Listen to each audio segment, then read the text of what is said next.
Okay, everyone, can I have your attention? We're now online. We've been live streamed. So what we're going to do is we've got a slight technical issue with the live streaming. So we'll have the opening part of the meeting, and then we will adjourn the meeting for 10 to 15 minutes, and then we'll carry on with the next stage of the meeting after that. I'm sorry about this, but it's out of my control. So now I'll call on Councillor Scott to do the Karakia.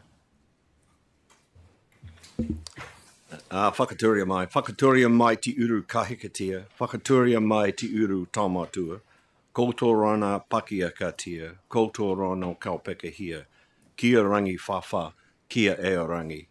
He whakamaru maru, he whakaruru hau I te iwi e, ui, wiri, tau mai te Māori, haumi e, hui e, tāki e.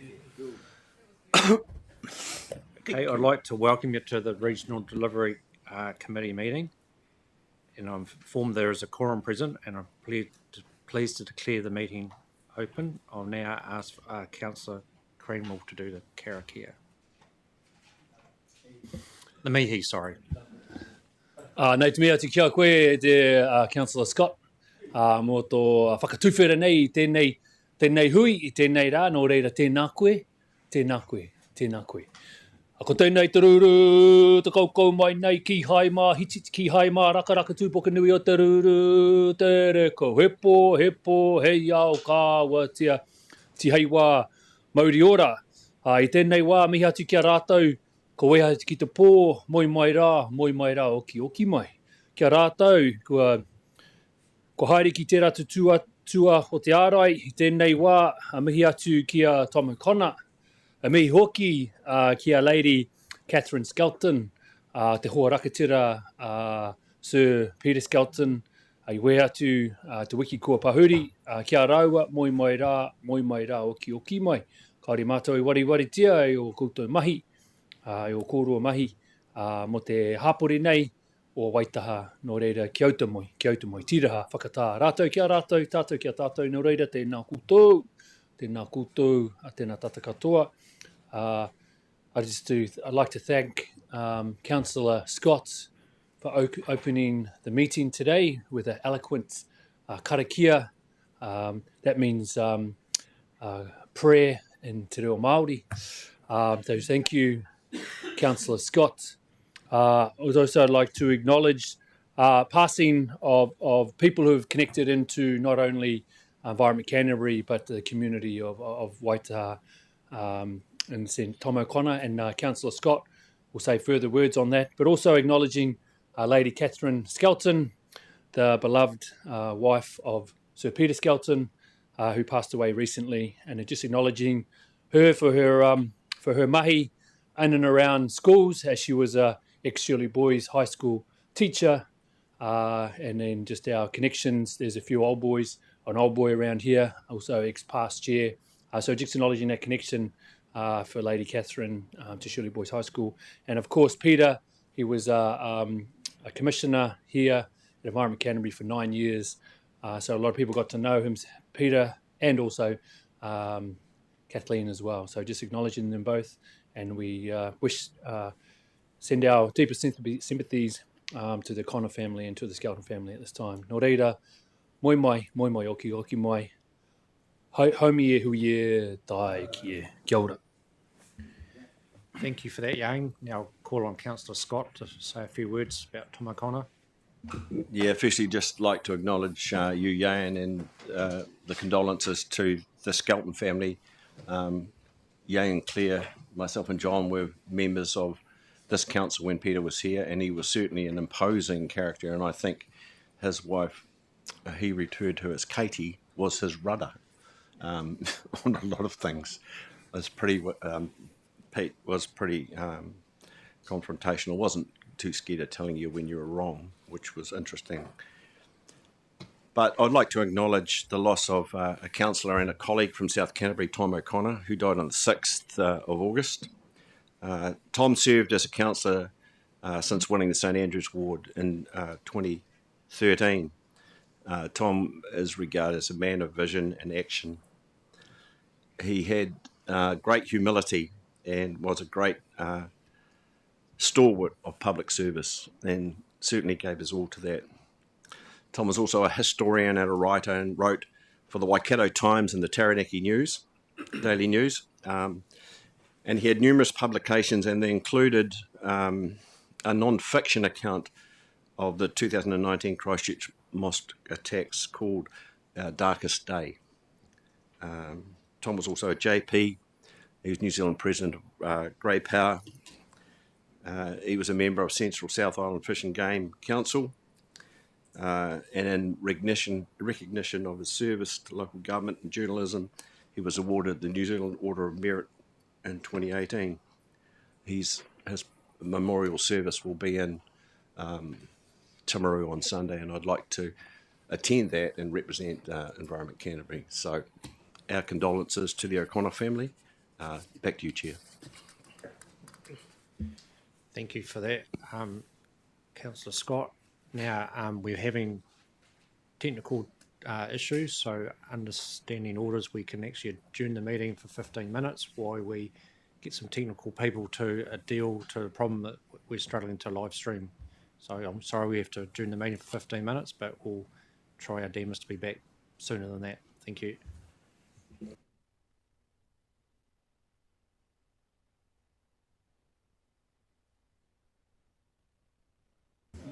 Okay. Can everyone's attention, please? We still got some technical problems, but we're going to soldier on as best as we can. So, welcome to the meeting. Councillors who are online will be able to get on Teams. Live stream is not still probably working correctly, but the meeting will be recorded, so that's about the best we can do. So, if we just move on to item 2. We have online, we have Councillor Davies and Councillor Diche. There's no other apologies. Conflicts of interest. Are there any conflicts of interest? There's no public forums or deputations or petitions, and there's no extraordinary urgent business, and there's no notice of motions. So we move on to 7.1, which is the unconfirmed minutes of the Regional Delivery Committee on the 14th of May 2025, that the Regional Delivery Committee confirms the minutes from the Regional Delivery Committee held on the 14th of May. Is there any corrections, wordings to be amended? If not, could I have someone to move? Thanks to Councillor Karakia, second to Councillor Mackay. All those in favour say aye. Anyone against? The motion is carried. Okay, now we move on to number 8, reports. Items for decision. 8.1, Core Services Performance Report to the end of Quarter 4 for 2024-25, which is in pages 15 to 49 of the agenda, and the recommendations are on page 15. We'll now Grant McKenna and Dave Mills to come to the table, and they'll give a performance overview. And then after this, then we'll go to each core service and have discussion. Welcome to the table.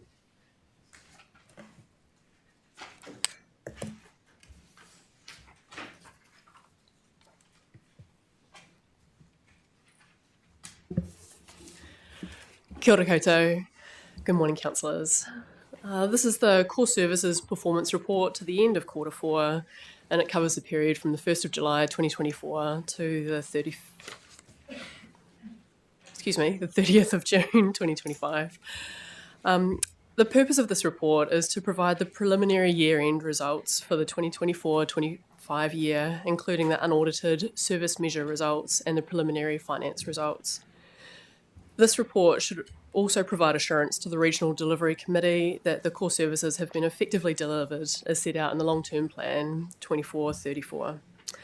To start with, we'll just briefly comment on the overall service performance and financial performance, and then we'll leave the table and we'll ask the respective senior leaders to come up so we can go through each core service one at a time, and we've got key staff in the room and online to answer any questions that you've got on those core services.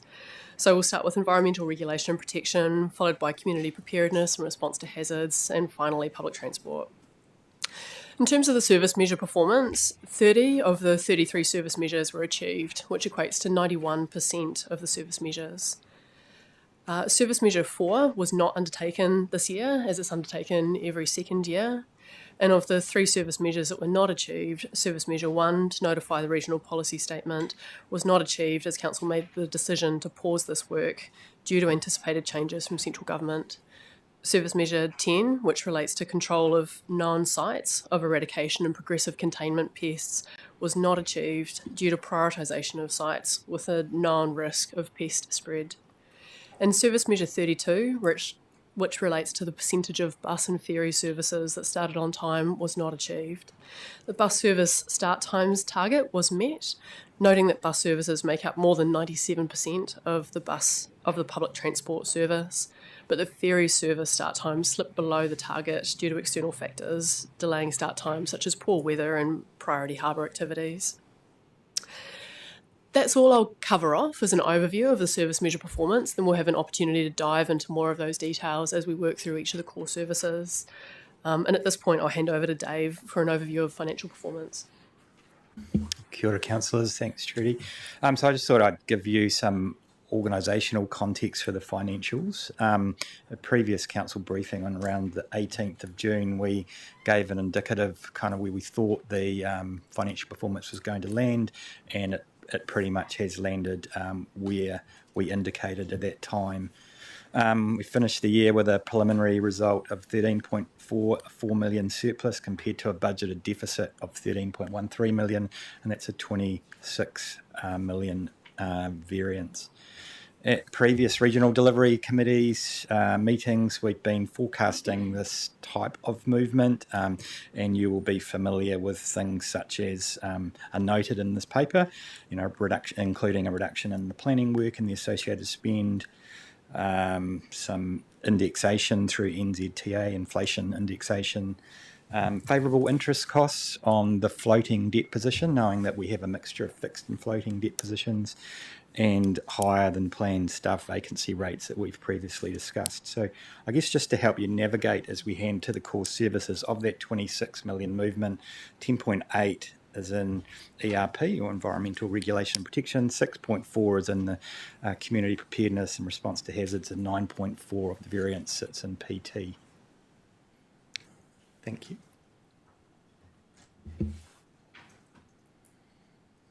Okay, thank you for that, Trudy and David. You can now leave the table and we'll move on to the individual. No, we're going to say them to the individual.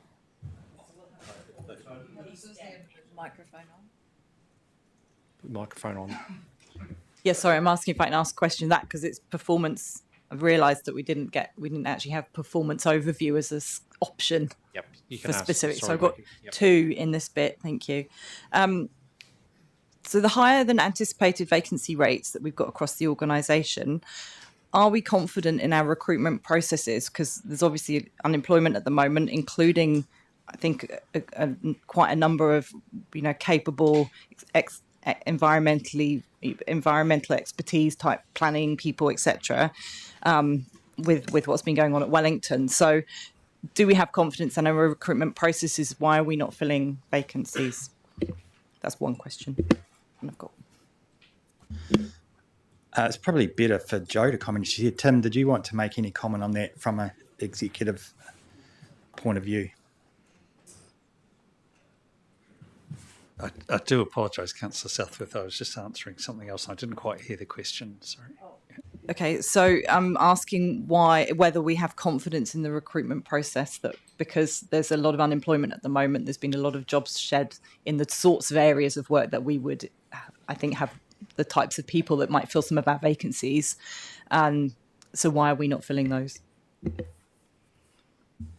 I will try and answer that as best as I can. But the first thing I would say is, yes, we do have confidence in our recruitment. It's often a timing issue. So it's not that they're not being filled at all. It's just that, it takes a little while to fill, and that creates an underspend because of the, perhaps weeks, even up to a couple of months by the time somebody moves And so it's more to do with that. It's not that we feel we can't recruit for these jobs. Cool. Thank you. And then second question relates to the deferral of the financial management information system upgrade. Is there a date by which we expect to have that? Because as a councillor, it's quite difficult to do our job well when we don't have the sort of level of information and data that would, I imagine, I'm hoping will come out of this. So it's quite an important project. Thanks, Councillor. We've made significant progress on that project in the last 6 months. It's really the spend which has been deferred. The work hasn't. A lot of the work's been internally done in the last 6 months. And the spend will be, a key element of the spend will be when we get an implementer to help us implement the detail of that project, which is not far away. And we're aiming to have that project completed probably at the start of during the fourth quarter of this financial year, and that enables us to manage a risk, which is the current system going out of support at that time. So it's a supplementary to that then. So that's a bit late to really support councillors through the next annual plan? Or do you think it will actually be up and running and facilitate? Oh, we're very conscious of that. It won't. We don't see it having an impact at the moment on the annual plan process.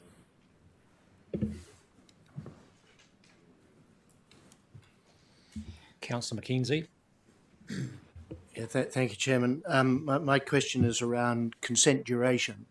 I'm aware from feedback from constituents that consents that have been issued for a short period, 6 or 7 years, and that have then been appealed, have been granted for 15 years. Is ECAN moved to a position of consistency in the duration of consents being issued, or should applicants, as of necessity, appeal any consent duration decision so that they can actually have a decent length of time on their consents on renewal? Yeah, kia ora. Thank you, Councillor. Obviously, the duration's linked to the the plan. The durations, as you know, it's managed on a case by case basis as well. So those durations are more of a guide than a definite, because obviously it goes through the process, and the planner or decision maker will make that decision. I don't know if Tim's got anything to add to that, I suppose. Yes, thank you, and through the chair. The only thing I would add is that what we, in terms of the farming land use consents, which is often what a lot of this is about, we have been looking, because we have been trying to align to the upcoming planning work, and knowing that is changing around the timelines around the planning because of changes to the RMA. We have been looking at what that could mean for our consenting. So we haven't made a decision on that yet, but some of that duration does come into that, and we'll certainly let you know once we start enacting that. If I may have a brief follow-up, and that is, I think it is critical to advise applicants. I mean, there are two that are at top of my mind, and they were both for renewal of water use, their irrigation consents rather than land use consents. They farmed across the road from each other. One appealed and got a 15-year consent, and one didn't appeal and was stuck with a 6-year consent. And there's no retrospective nature in this, as I understand it. And I think we need some degree of consistency, and I need some advice as to whether I should be advising anybody who comes to me unhappy about their renewal, the length of their consents, to whether they should be appealing that decision or not, and by therein be able to double the length of their consents. I suppose I'll say staff are aware of the the issue around consent durations and the shorter consent durations, as Tim's alluded to, we're looking at that currently, and we'll come back with more information. I suppose again it goes back to the point that each consent application will be judged on its own merits on a case-by-case basis, and that may result in longer or shorter term frames. It just depends on the decision. So, but I think it's a matter that, in terms of a position or guidance that could be developed, that we could bring back to the council at some point. Okay, thank you for that, Paul. Councillor Sacknall. Thank you. My question relates to page 24 on the service performance end of year, and in particular service measure 1, which has not been achieved, and we state council decided to delay notification due to changes in legislation, and that reference sort of rolls through some of the other pieces within the document. Yes, technically you could say that we chose not to, but the direction of government was pretty much strong that we should. So there are different conversations happening around the community at this table as to whether we made a decision or could have made a different decision. I think a wee bit of clarity around what that government direction was and why the decision was made, please. Through you, Chair, if we're transitioning to the environmental regulation and protection questions, would you mind if the overview staff left and the senior leaders responsible for ERP came to the table? I was just going to raise that point. Yeah, this was just, these questions were meant to be just around performance review. Yeah. I think Lisa's prepared. We can answer it. Yep. Councillor Burns, is your question around performance? Okay. Thank you, Chair. Yeah, mine's sort of a follow-up on Councillor Southworth, and I'm just wondering, do we maintain a level of unfilled positions which support managing within the budgets allocated each year? And I'm also wondering, does the level of that unfilled vacancies have anything to do with the fact that the government have restricted many of the activity? Thing that, if we want to talk about this, we could get Joe Domigan here to talk about that. From a financial point of view, we allow, as many organisations would, for vacancies to occur. That happens in any organisation. What's happened in this case is that level of vacancies is higher than what we had planned for. I don't know that I'm the right person to comment on the second part of your question. Yeah, but we can come back, or get Joe to come back on that. I think that'll be the best way going forward. Councillor Scott, did you have a question on the performance review? I'm a bit lost, Councillor Chair. I'm just wondering where we are at this process, and we seem to be stop-start and all over the place. So are we going to have the presentation finished, or where are we? I've got a question, but I'll save it to the end. Councillor Robinson, did you have a question around performance review? I do, yes, please.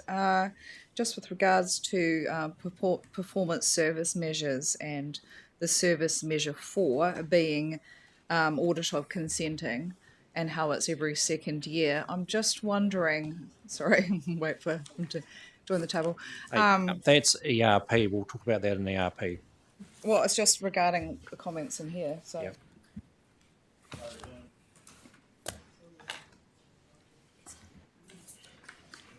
I think I will ask for, thank you, Trudy, Grant and Dave, for coming to the table. I'll ask you to leave the table now. And I'll ask for Paul Hulse, Judith Earl-Glay and Davina Nicol. Can you please come to the table? Okay. Judith's online, and we'll take questions of clarification on ERP. Okay. Councillor Sacknall, did you want to ask that question again? This is what was brought up. Okay. Oops. Thank you, Mr. Chairman. My question relates to page 24, service performance end of year, and in particular the service measure 1. not achieved, and we state in that council decided to delay notification due to changes to legislation. My mind, technically correct, and it's replicated through the document that we made that decision, but my view of the world is that government gave direction, and therefore we are giving effect to government direction as opposed to making a binary decision at this council table. And there are conversations out in the community and possibly different views at this table that we made a decision not to notify when in fact we were following direction of government. Some clarity would be helpful, please. That's not true then. Yes. Yeah. So the decision made was to pause, but it was in response to government direction, and there was 4 options presented, and the option that council took was to pause, but that was absolutely in response to government direction. It wasn't just a pause for the sake of not pursuing the RPS yet. That's the clarity I'm just asking for. Thank you. Thank you for that. Chair Pauling. Yeah, yes, it was influenced by government direction, but I believe the staff recommendation was still to pursue to notify.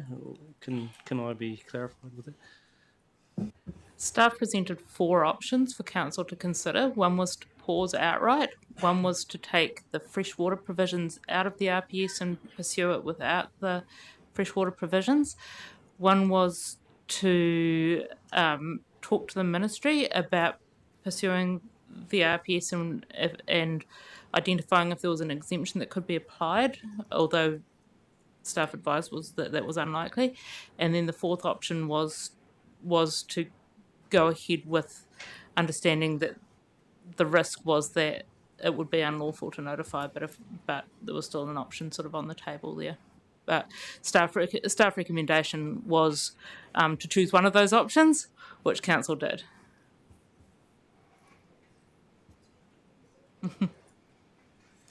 Thank you for that. Councillor Robertson. Just referring back to what I started before and was in the wrong bit. So just regards to every second year consent reviews and audit. Thanks for being at the table. I'm just wondering, because considering we had such a push to get through the backlogs in the past year or so, and that I'm wondering, would it have not been more prudent to probably audit at that stage to see where we're at and how well the push for consenting had actually worked environmentally and otherwise? Could you... Thank you. Oh my God, sorry. Thanks, Councillor. A good question.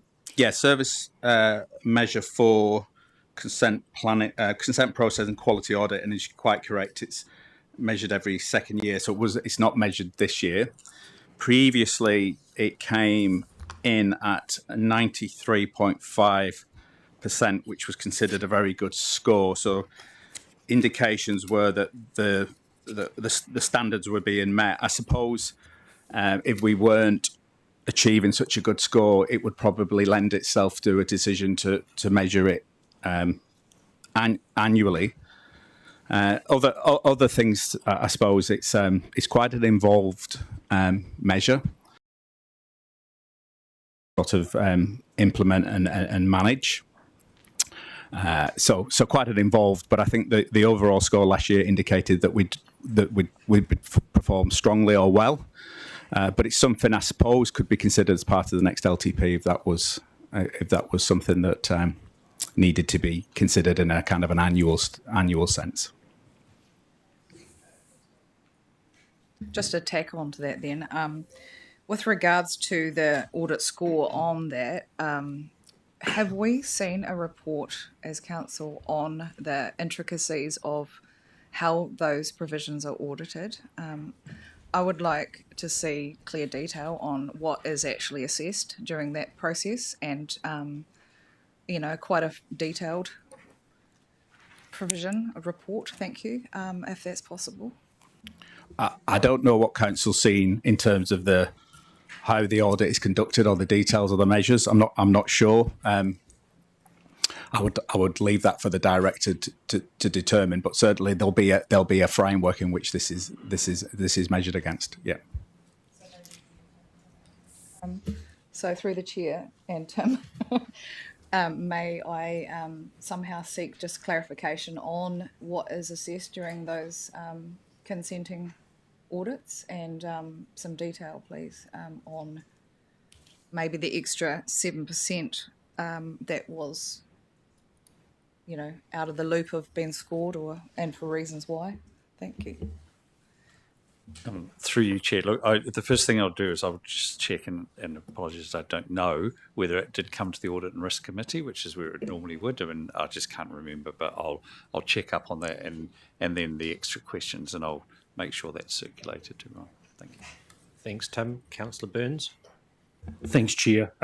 Just going back to Councillor Sunkel's question and followed up by Councillor Pauling.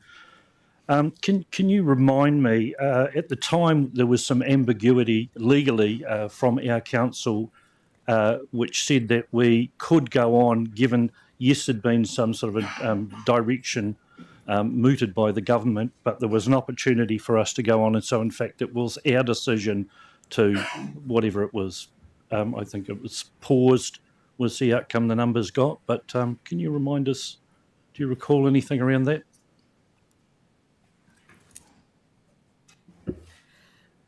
So the law had been enacted at the time, so there was no sort of ambiguity around what the law was. The law said pause. Freshwater plans don't notify them between the date that the law landed, which was like in October 2024, through to the 1st of January 2026. It said there was some exemptions for that, and there was some discussion around whether or not the exemptions would apply to the regional policy statement. Yeah, that's perfect. That's literally what I want because of the fact that it wasn't a freshwater plan. Thank you. Kia ora. Councillor Southworth. Yeah, I've actually pulled up the notes from our meeting, our agenda from that meeting. So I don't know if it's worth me at this point just going through. So I'll go through that, and then I have got a question. But just under the options that we had pause development, and that was of the regional policy statement until January 26. That was staff considered that viable because it was consistent with the government direction, and then we had some pros and cons of that. Option 2 was engaged with the Minister for the Environment to clarify the pathway, whether there is a pathway to notify CRPS. That one staff recommended. That was the one that staff recommended. And then there was notify parts of it, and that was not recommended and unviable. And then there was the option to notify, and staff considered that option unviable as it was too risky. But they were all options for council, and a substantial number of us, but not sufficient number of us, did support the risky option in that there was ambiguity, and so we felt there was that it would be a reasonable thing given the level of investment and work that had gone into it already, that we could actually pursue that, and that we often use the court process to clarify matters, so it was an option. And ultimately we didn't support those that didn't support that option also didn't support the staff recommendation, which was to pursue a conversation with the minister. That option was selected for PCA after that, but not for this one. Instead, option 1, which was viable but not the staff recommendation, was selected, which was to pause. So just to clarify all of that, it's in our agenda. Then in terms of question, sorry, I like facts. I think it's already been clear. So then my question is, on page 27, there's a little detail about the Alpine Fed Waimakariri having a report done on it, the Polta River and the Waimakariri, surveyed for the Braided River Monitoring Programme. And it was found that it's actually it's more weedy higher up the catchment in comparison with the 2 rivers done previously, which I think were the Rangitata and the Whakatau. the Waimakariri is relatively more weedy in its upper reaches more so than what's found in those other ones. Do we have a plan to do something about that? Like, what's the what next when we do these monitoring reviews? Is there a mechanism for that to come to council for one? Because I've just picked this up and gone to the conclusions of the report that is linked in this, but it's not something being flagged to us, I don't think, through council. And then really the important thing is the what's next. What are we going to do about it? Tim Davey might answer this question, Councillor Southworth. Oh, apologies, Judith. Do you want to answer it? Or... Kia ora, can you hear me? Yes.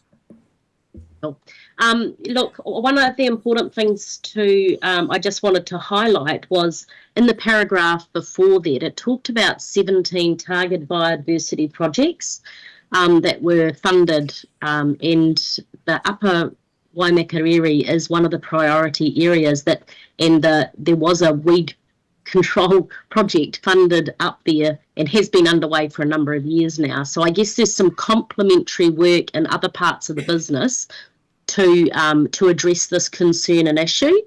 The actual monitoring report, I'm not sure if Science has more information on that, but I just wanted to highlight the link between some of the funded activities with community groups that are doing work up there, and we're contracting to deliver around that issue of managing those pest species.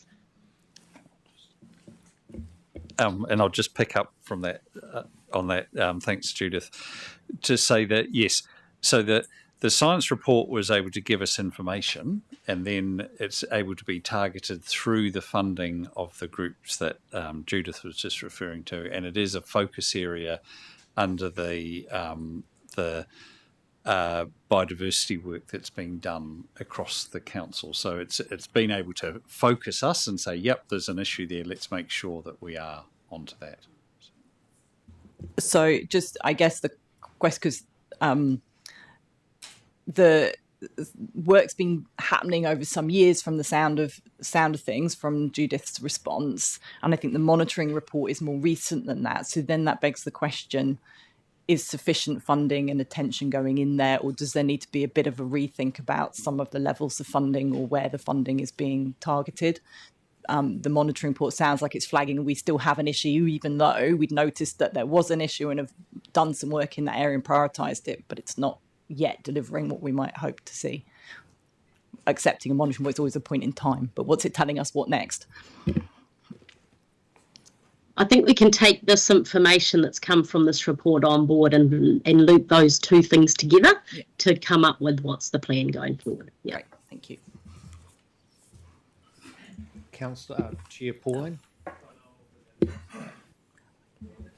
Deputy Chair Swiggs. Hey, thank you. I just wanted to ask a question around the Service Measure 10 point within this. We've only done 83%, which is short of the 95% target. The outcome that we have is to make sure that we've got, we're monitoring and not having spread of pest species. And the comment, the last one, there's no environmental implications expected from the delay. Are we measuring the right things in this service measure? And because you're saying that there's no implications, I'm just wondering, are we measuring the right things, or do we have not enough money to do what needs to be done? Right, great question. Service Measure 10 is part of this is that we make a commitment over the life of the Canterbury Regional Pest Management Plan to keep a focus on active sites where there's been the progressive containment and eradication. Is it eradication? Yes, sorry, I've slowly forgotten that. As part of it, and that's to stop the spread and curb back, if for want of a better phrase. The staff so because we do it over such a long period of time, the staff this year prioritised visiting the sites where pest plants were known to be present from previous inspections. So the sites that weren't inspected had not. It's more sites. The sites that weren't inspected had not. 6 of them had not had pest plants present in the previous 5 years. So we've still got 5 years to go, which begs the question, are we focusing in the right area? But obviously pest plants have seed banks, which is the reason for reoccurring visits.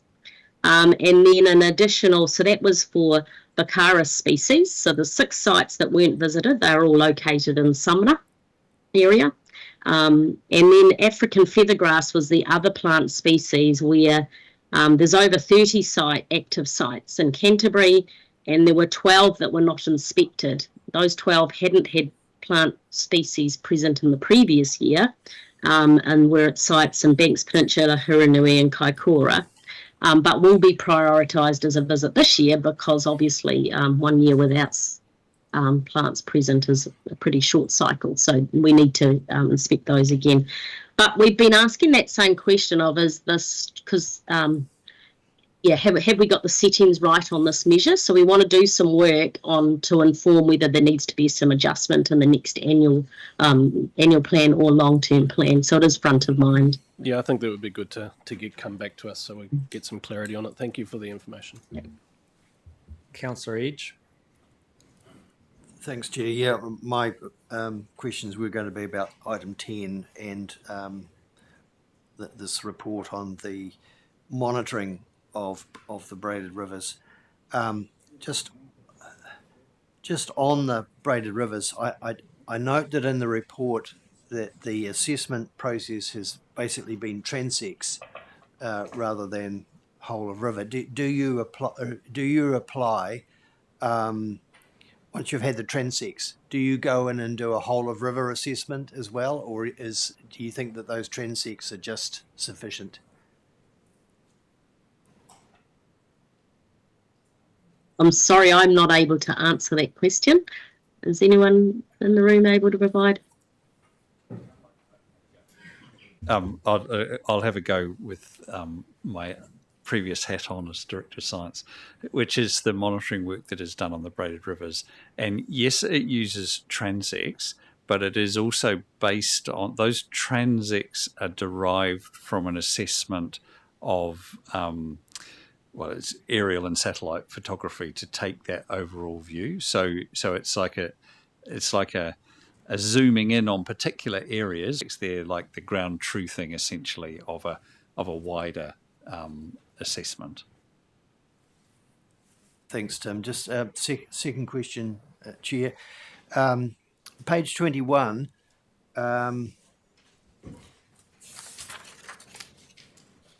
Page 21, there's an item that states that all 11 State of the Environment monitoring programs have been published.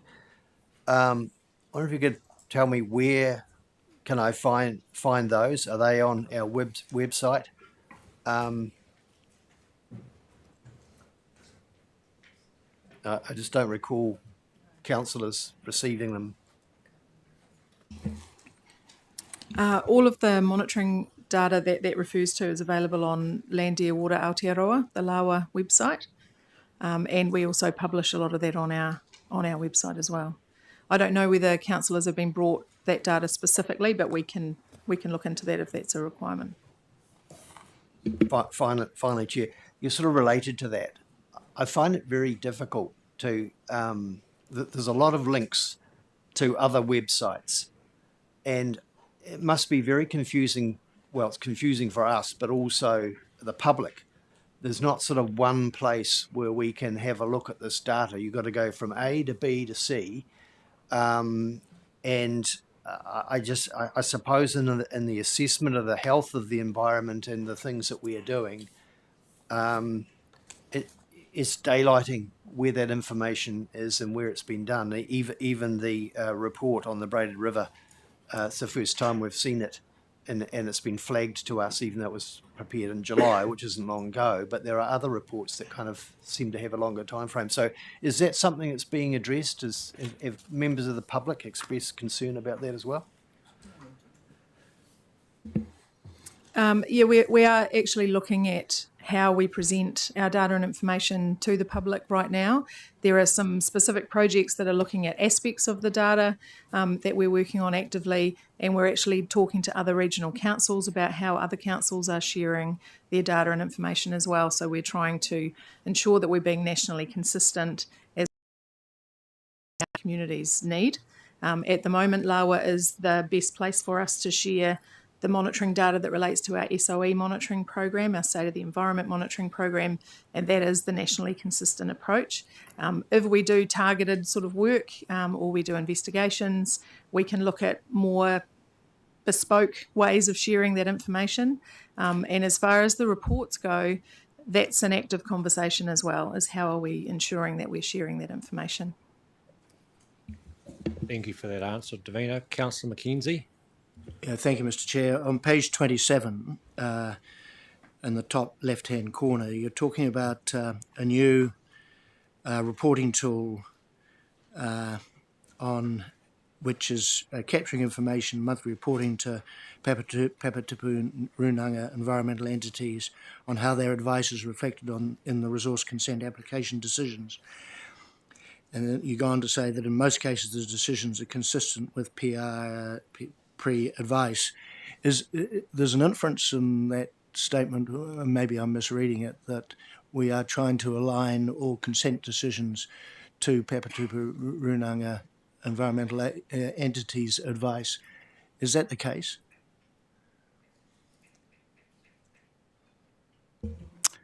The paragraph refers to a process in which we track the advice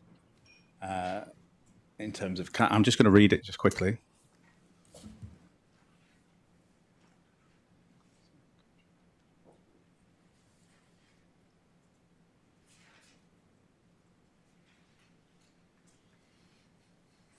So can you just ask me the question again? Well, there are the inference from you go on to say where the decisions are contrary to Papatipu Runanga environmental entity advice, you're going to use that as a continuing conversation with entities. I guess my question is what is the intent of this tool? Is it to ensure that all consent decisions line up with Papatipu Runanga advice, or is it to discuss? What is the intent of this? Yeah, I suppose it's just to capture the conversation. Obviously, is that the PREs will provide advice. Maybe that is aligned with the final decision or not. If it's not, we can capture and we can take that back and have that conversation. So it's an operational tool to have that we work with the PREs. So not all advice that we receive from the PREs it makes up the final decision, but it's just an opportunity to capture where there's a difference and maybe have that conversation at a later date. Yeah, there's no question here, so you can relax. Just an observation, though, on 27 under pest management, it's one of the areas that I'm really concerned about that we're failing in, and we're failing because we can't attract government finances to this. And it's easy to read that paragraph, but to understand what that effect is to us and how far we're getting behind in this is something I consider really, really important, especially those issues that we have south of the Rangitata, which are wallabies and wild conifers, and that we've gone backwards. And I know we're getting containment area for wallabies sorted out with fences and other things, but wild conifers is just ridiculous in terms of that. So, I mean, my preference would be a comment: we are now this far behind where we should be, because that's a key role that we have. And I don't know if anyone other than us reads these documents, but if they did, they should express our concern. Thank you. I'll just add to what Peter has said. We know that was sort of $7.5 million last financial year, and probably similar 5 or 6 this year, and we just can't. Every year we defer maintenance, we're going back 20-30%. So it's just it is a huge issue. Councillor Robertson. This is just really in response to Councillor McKenzie's comments regarding the consenting process and cultural advisors and the likes. I mean, we've got it all on our website, the reasons you've just talked about. Silent files being a very particular one too, so you've got to be very, very careful when you actually consent anything.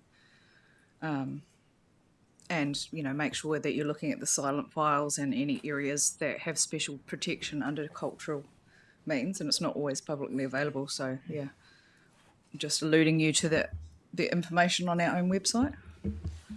Councillor Burns. Kia ora, thank you. This is just a question of clarification. You might not be able to help. So what responsibility does Environment with Canterbury Regional Council have financially for the control of wild and conifers on private property in the Crown Estate? Thank you.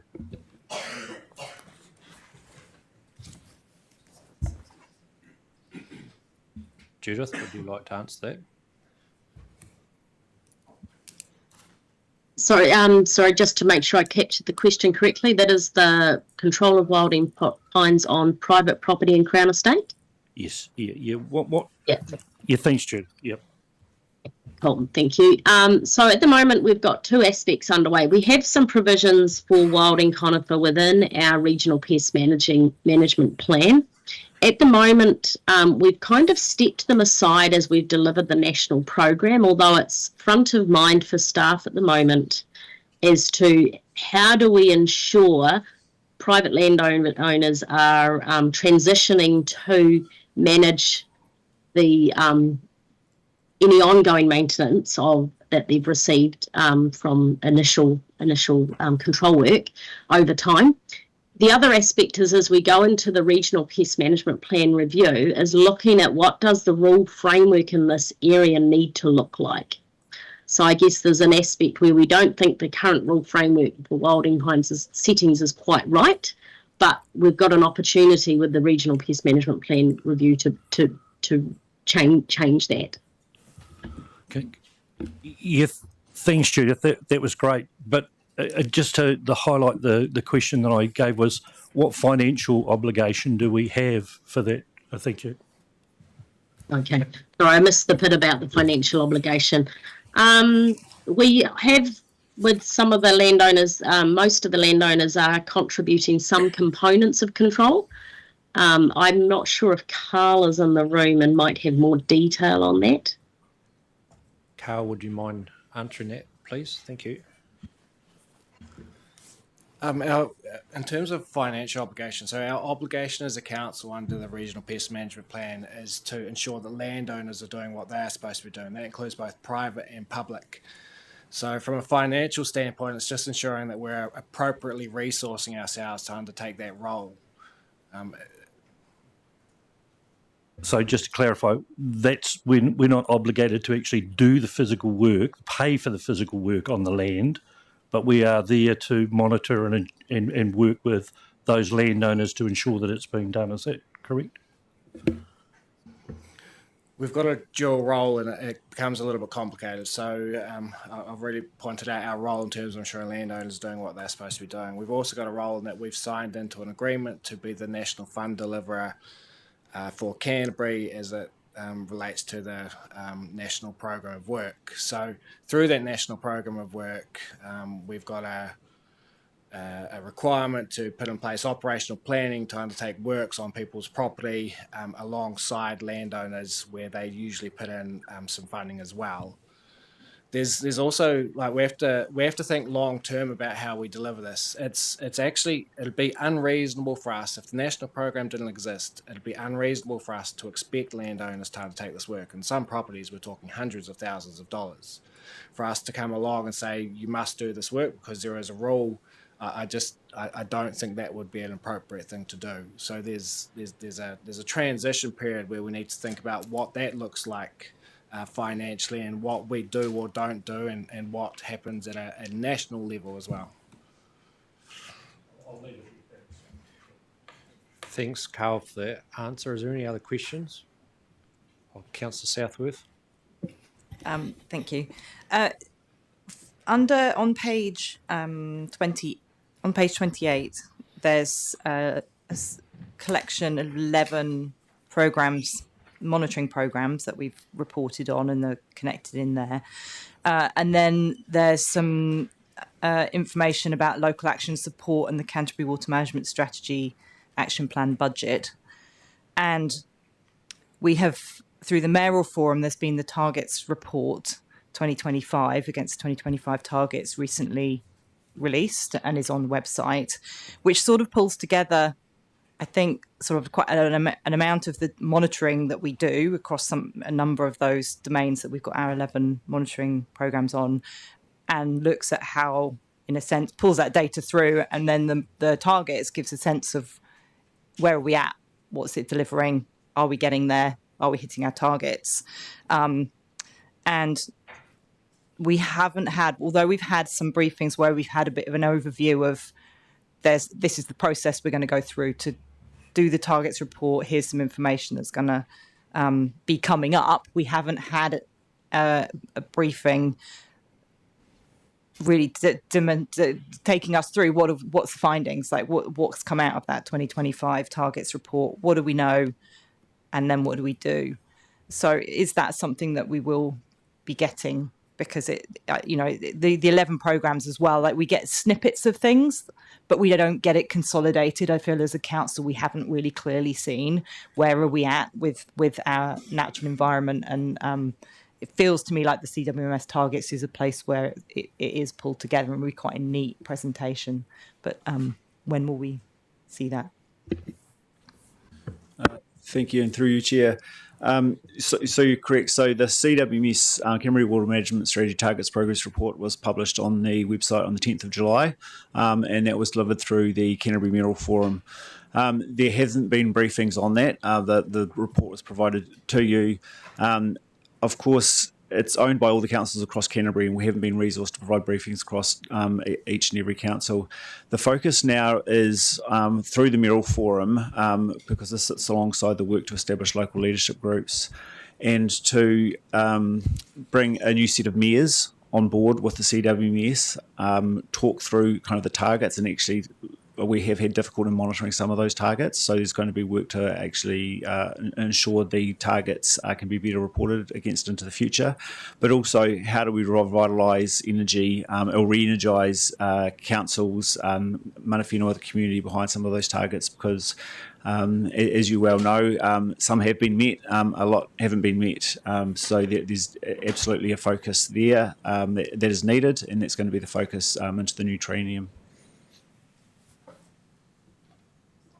A supplementary on that, just so my sort of sense of the CWMS and the targets is that whilst the TAs and mana whenua have certainly input and a role to play, a lot of the targets sit quite firmly with the actions that Environment Canterbury does, be it statutory or non-statutory.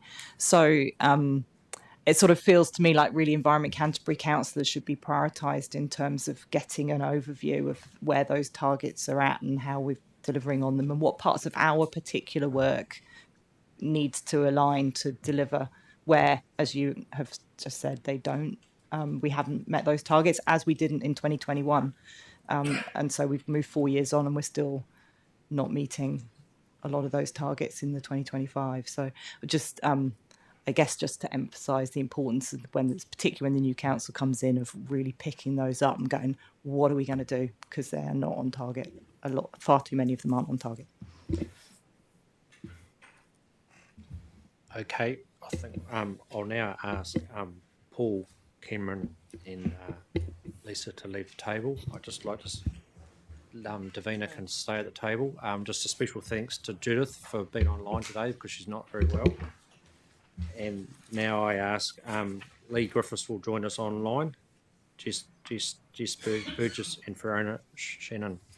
Can you all come to the table, please? And we'll take questions of clarification around community preparedness and response to hazards.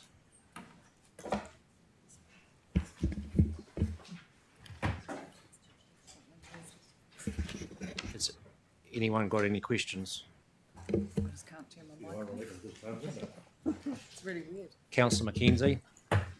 Yeah, I see the report says that there's something like $6 million of unspent expenditure, which, because of relatively benign flow regimes in our rivers, and the inference is that will go to into the reserves, which and it'll be spread across a lot of rivers. So but is there a potential with that sort of level of unspent funds to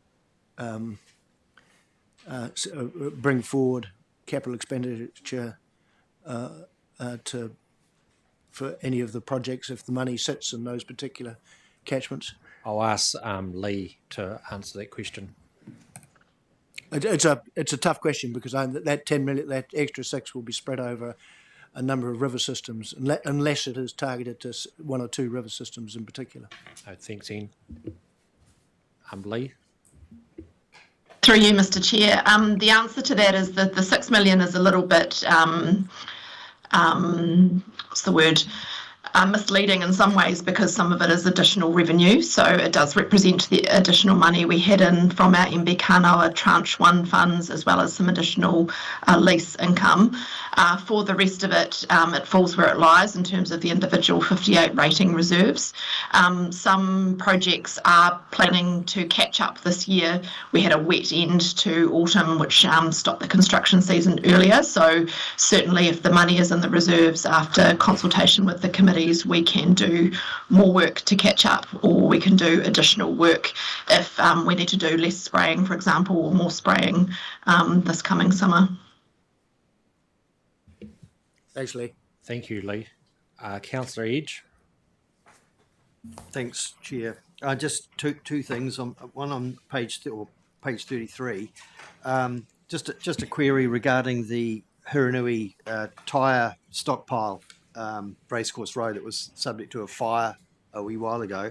It looks like you've cleared the site and it's all been cleared. Is there any ongoing assessment of likelihood of contamination arising in the future, or are you satisfied that it's all cleared and there are no longer any issues? Kia ora, Councillor Edge. Our contaminated land team is doing some additional assessment at that site to check in terms of soil contamination and also some groundwater testing. So we will absolutely make sure that there is nothing further required before we close that one out. Thank you. Second question, again on page 33, concerning the historic shipwreck that was found off the Ashley River mouth. Pretty amazing story. And I understand that from your paper here that it's now gone to the Historic Ship Trust in Kaiapoi for refurbishment. Is there any other work that we need to be involved with on that in terms of Lee, would you like to tackle that question? Yes, through you, Mr. Chair, this has been quite an interesting project for staff. So Environment Canterbury's role in that shipwreck was because it was a navigation safety hazard. Part of it was popping out of the sand, and it was reported by some jet skiers and people whizzing by it that they'd almost hit it. So I understand it's safely in storage in a trusted person's barn in Kaipoi at the moment for restoration. The Historic Places Trust is well involved in that one. So apart from comms link of a good collaborative news story, Environment Canterbury won't have anything more to do with it, although there was discussion of displaying it somewhere in Kaipoi, which we would allow on the riverbanks at appropriate location. Thanks very much. Councillor Scott. Yeah, thanks, Lee. And I think this will sit in your lap also. So on page 33, looking at flood warning and advisory, you talk about improving the capability and across the network and across organisational programs. So my first question is, who are the other partners in that? And then the second question, Lee, is at the end of that paragraph, it says, as well as setting up a 3-year plan to uplift infrastructure resilience. Is that reference to moving from a 150 to a 1-200 year resilience, or what does that second question, what does that rely on? So thank you. Mr. Chair, I'll answer this and then pass to Davina, who's leading some of this work through science, if she's got anything more to add. So this refers to 6 work streams that Environment Canterbury has stood up to improve the resilience of our flood warning system. The most important is that the telemetry always works and our website always works during a flood event, which a significant amount of resource has been diverted to make sure that there won't be an ongoing issue. Other parts of that include increased flood modelling, and post-Gabrielle there's an expectation of knowing where water goes in 500-year events, so improving the maps that our flood controllers have available, as well as improving how data is displayed on our website, so the community know what they're looking at during a flood.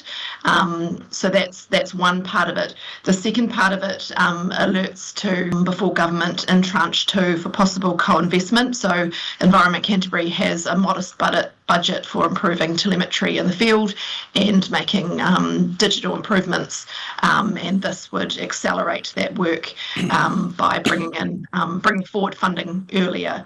So that's what it alludes to, but I'll just pass to Davina in case she has anything she'd like to add.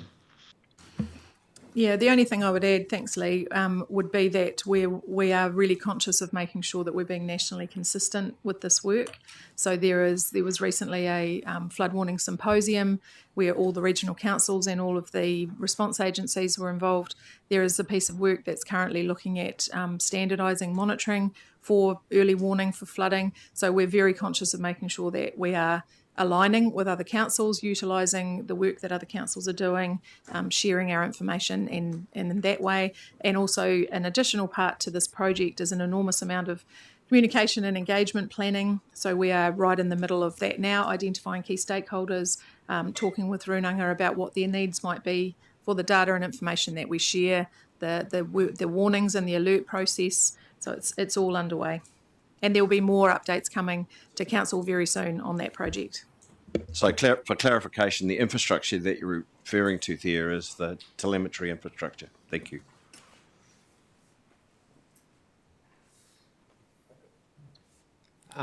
Councillor Sucknall's got a question to that question.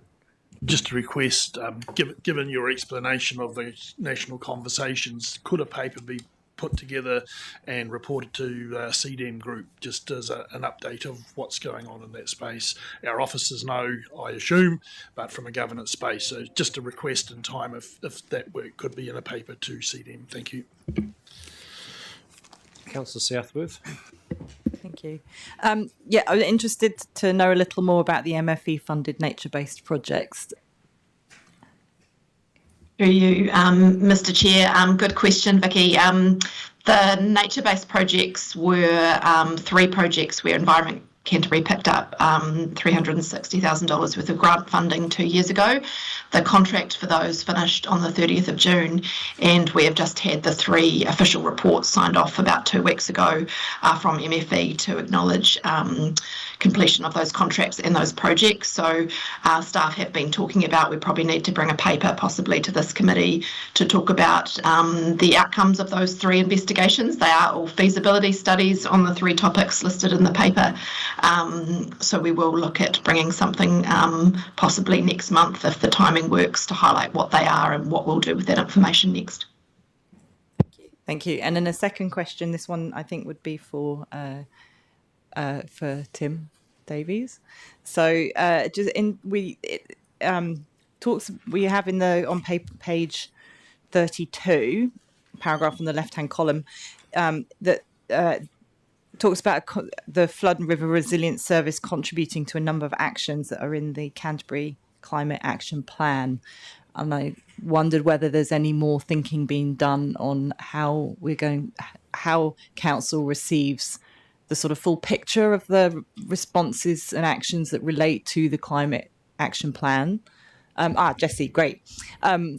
Because we get sort of piecemeal bits of it's recognised here and recognised there, but it's very hard to see it collectively how that Climate Action Plan is delivering. And so have you got any thoughts on that? Yeah, through you, Chair. So we're planning to bring a report back to Council around the Climate Action Plan reporting, including the partnership plan through the mayoral forum space. So we'll bring an update report back to Council on that. It's just going to take it through ELT first. So, yep. Thank you, Jess. Councillor Swiggs. Kia ora. Just a question around the comments around the May 2025 flood event. Can we, at some stage, it was great to see that none of the schemes, flood banks, were breached, which is really good around the work that we've been doing in that space. But I want to understand a little bit more about the comments around the flood schemes and saying that they performed as expected. But I've heard a number of comments around urban growth having impact on some of these flood schemes and some of where water is going, especially around the Hallswell and the drainage district stuff. Can we, at some stage, are we able to get an impact assessment or something to say how this urban growth that's happening on the periphery of the city is impacting on these drainage schemes, and what work may need to be done in the future to minimise some of the future risk that we may have, because I'm having a fair bit of feedback still coming back from that particular event around those drainage schemes.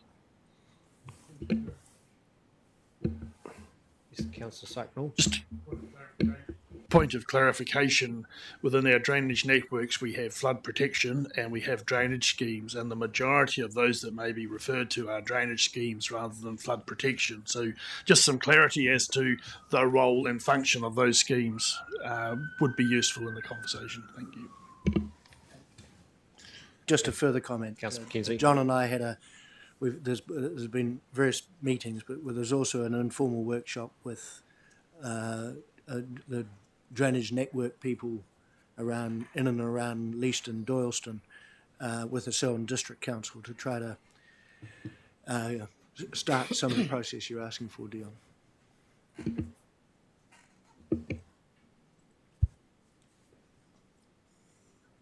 Sorry, any comments from the staff or?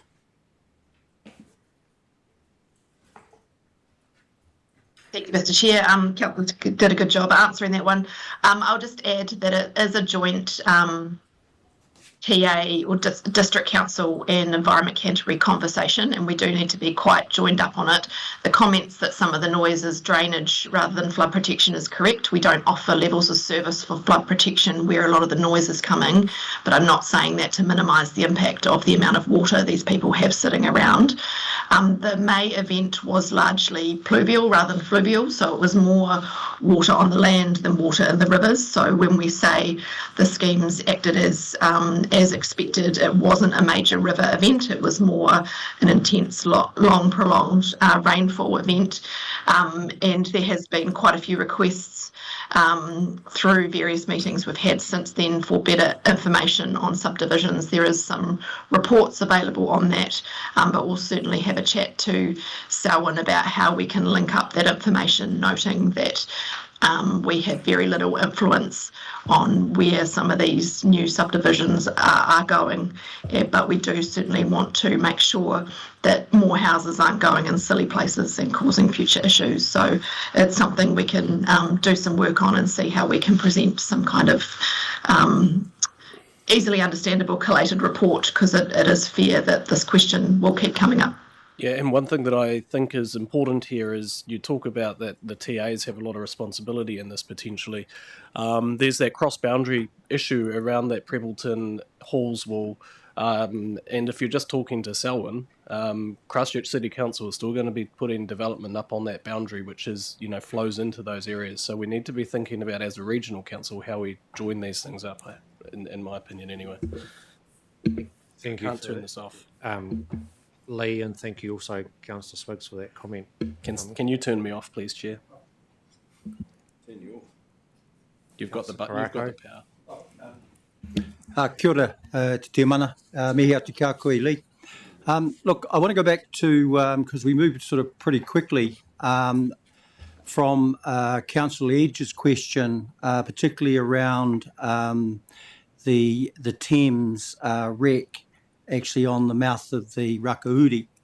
My question was, because this has come up actually at Tuahuriri, because I see here in this report that there isn't any mention of actually engagement with Ngāi Tuahuriri when it was, when it was wrecked, but then it was 17 years actually after Kemp's deed, carrying telegraphic poles.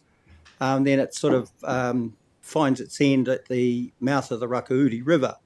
A lot of things going on then during that time, particularly after the fall of Kaipoipa, a lot of that. So there is significant cultural things in this that should be actually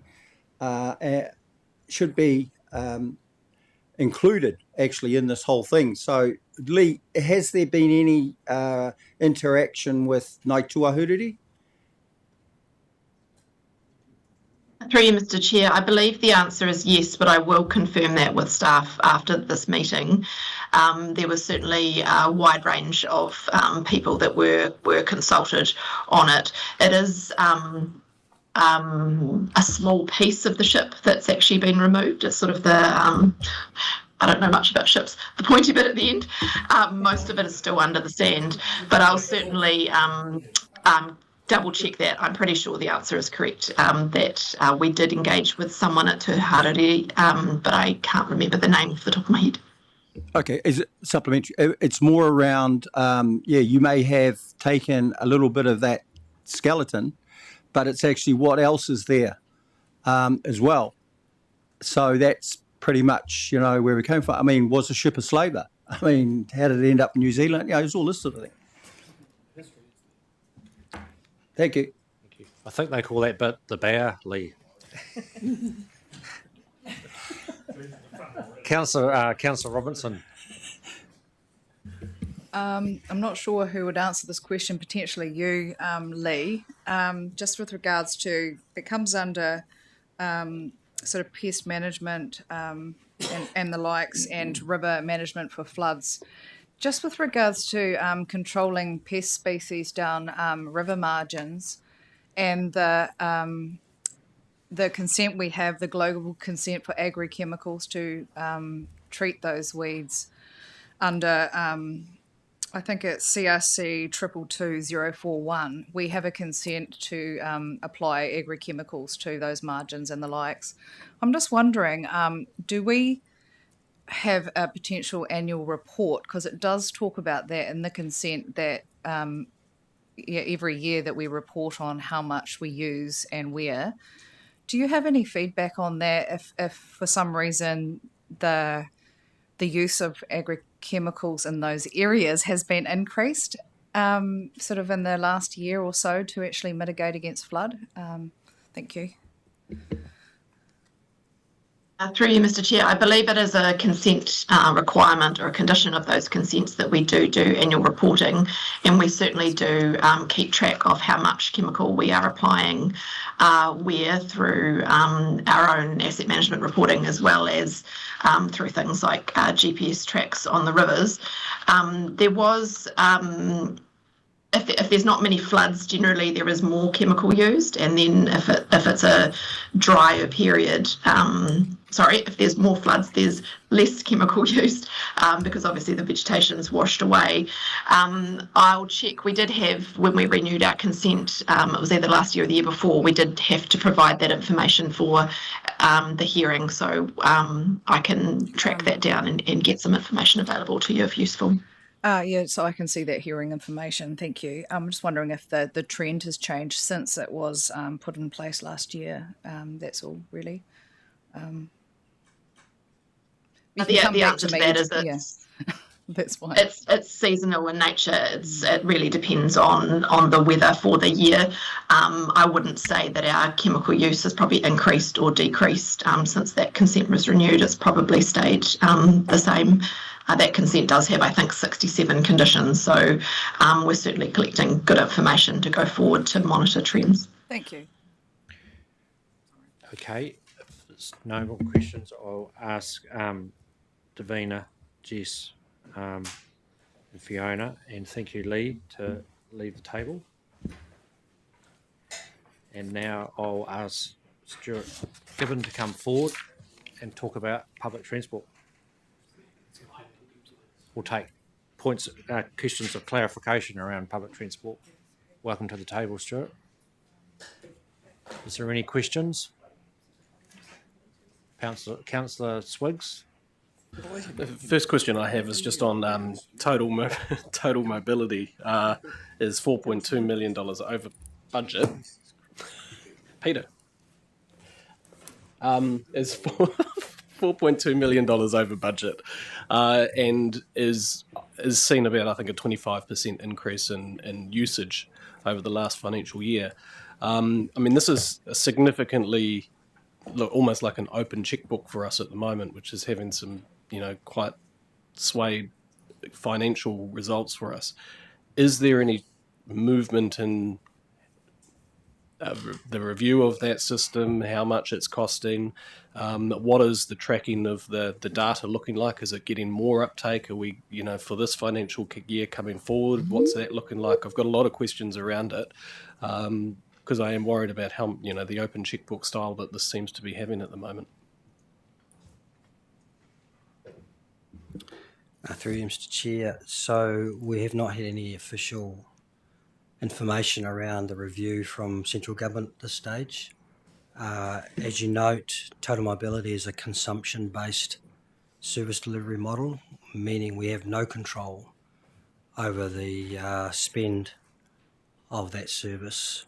I do note that recently Environment Canterbury is not the only council that has this challenge. Recently in Invercargill, council had some conversations on this matter.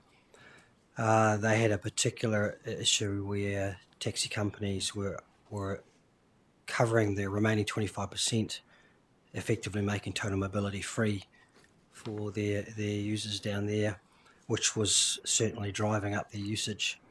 And they've voted to ask taxi companies to cease and desist from doing that. They're also considering restricting the number of trips available to users to try and manage their costs, and their final option, if that doesn't work, is to reduce the level of subsidy offered by the council. So Environment Canterbury can also consider different options if nothing comes out of the central government review in terms of the level of subsidy it offers on total mobility. Councillor Swiggs. Just wanted to understand this report looks backwards. Are we seeing a continued increase, and is there any pressure on our existing budget that we've approved recently, or any risk of our existing budget? Because as you said, we have no control over how much this is costing us. So I just want to get an understanding where we're at with that. Sure. So the consumption trend continues to grow. There's no indications that it will plateau or reduce at all. For the month of July, the first month of the current fiscal year, I believe we are overspent for total mobility. Yeah, thank you. We need to figure this out. Councillor Scott. That's it. I can't turn this off. Thank you, Chair. Look, my question of clarifications around those numbers, the community vehicle trusts, I take it that most of that overspend is in total mobility. Is that right? So we've got, 15, it's about 4.2 mil overspend. Yes, that's correct. So the community vehicle trusts are provided with a fixed grant per trust per year, so there is no overspend allocation for vehicle trusts at all. It's all total mobility. Okay, and then my second question was going to be around deferred expenditure around Motu Move. Is that mainly capital expenditure that you're talking about there? It's on the top of page 38. I believe it will be capitalised when the project is finished, yes. Councillor Burns. Thank you, Chair. I have a question, page 49, 32. where the measurement is the percentage of bus and ferry services that start on time. Can I just say, as a regular user of the number 3 and the Orbiter, I love the service that I get, but only on the 4th of August, the press had a headline, problematic 1 in 3 Christchurch buses run late, but few complain. I know getting people off in time is obviously a measurement that we want, but does that story maybe reflect the fact that we do need to alter the time that people arrive and have that as some sort of measurement? Perhaps you need to extend the amount of time each run is designated to take, so that we aren't having people going, oh, look, 1 in 3 is late, or whatever it may be. Or are we in fact ensuring that drivers have enough time, given that there are things out of perhaps their control, like traffic, etc.? Thank you. Kia ora. So there are a number of factors that influence reliability of public transport. Obviously the timetable is one, as you note. Traffic congestion is another. Road conditions, temporary roadworks, public transport priority measures on our corridors, and finally the number of people who are consuming our product. I'll go backwards if I can. So we've been very happy to see significant growth in public transport use over the last 2 years. But with that comes delays in our service. More people boarding means the bus is stationary more often. More people alighting means the bus is stationary more often. So it becomes more challenging to adhere to a timetable. From our public transport priority measures, infrastructure on our corridors, as Council will be aware, limited funding was allocated for public transport through the National Land Transport Program this funding period, which has meant that our territorial authority partners have been a bit challenged in delivering a number of the PT infrastructure projects that we had collectively approved. I would note, though, that both NZTA and Christchurch City Council are progressing with the bus priority measures on the Hawkeswater City corridor, which aligns with our recent uplift of Route 7, so that's a really, really good thing. In terms of timetables, the thing that you raised, we can adjust our timetables, and Council will be aware that we're going through a optimisation review process at the moment to try and understand where the opportunities are to improve the reliability of our service. We just need to be a little bit careful when we think about changing timetables. Extending the time a bus runs on a route is relatively easy task to do. However, it has significant consequences. And some of those consequences may be the requirement for more buses on that route, which adds cost, which we don't have the funding to allow. So we're going through that work at the moment to understand how we can optimise what we have to get the best outcome with what we've got. Thanks for that, Stuart. Thank you. That's perfect. Can I just add then, and you mentioned it yourself about the infrastructure that is provided by the TAs. Do you have any comment on, there's a move by an MP out in the Waimakariri called Turf the T2. Would that have any impact upon the likes of the PT services coming out of Rangiora?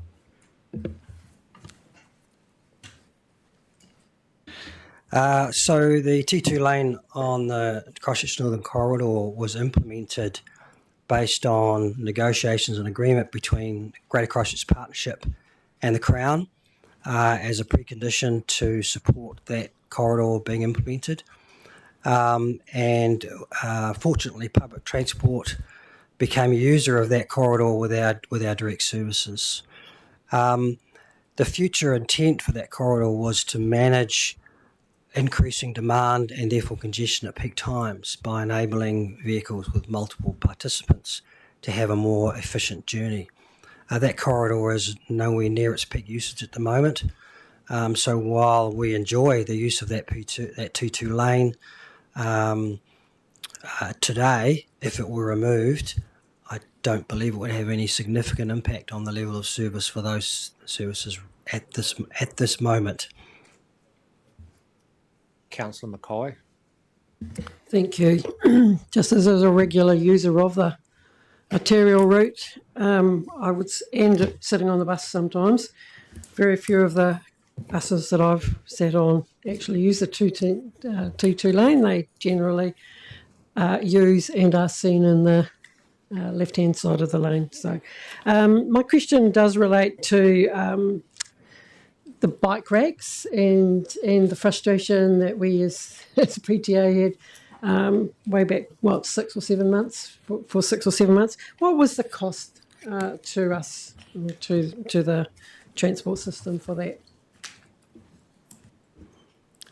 So for Canterbury Regional Council, the gross cost to remediate the bike racks was circa $420,000, of which 49% of that was funded by Canterbury Regional Council and 51% by NZTR Whakakapi. So that covers the cost of additional lights, the costs of legal advice that we received through that process, the cost of operating the shuttle through the Little Tunnel as an alternative means for those folk to get their bicycles and on the other side of the hill, and the implementation and testing costs.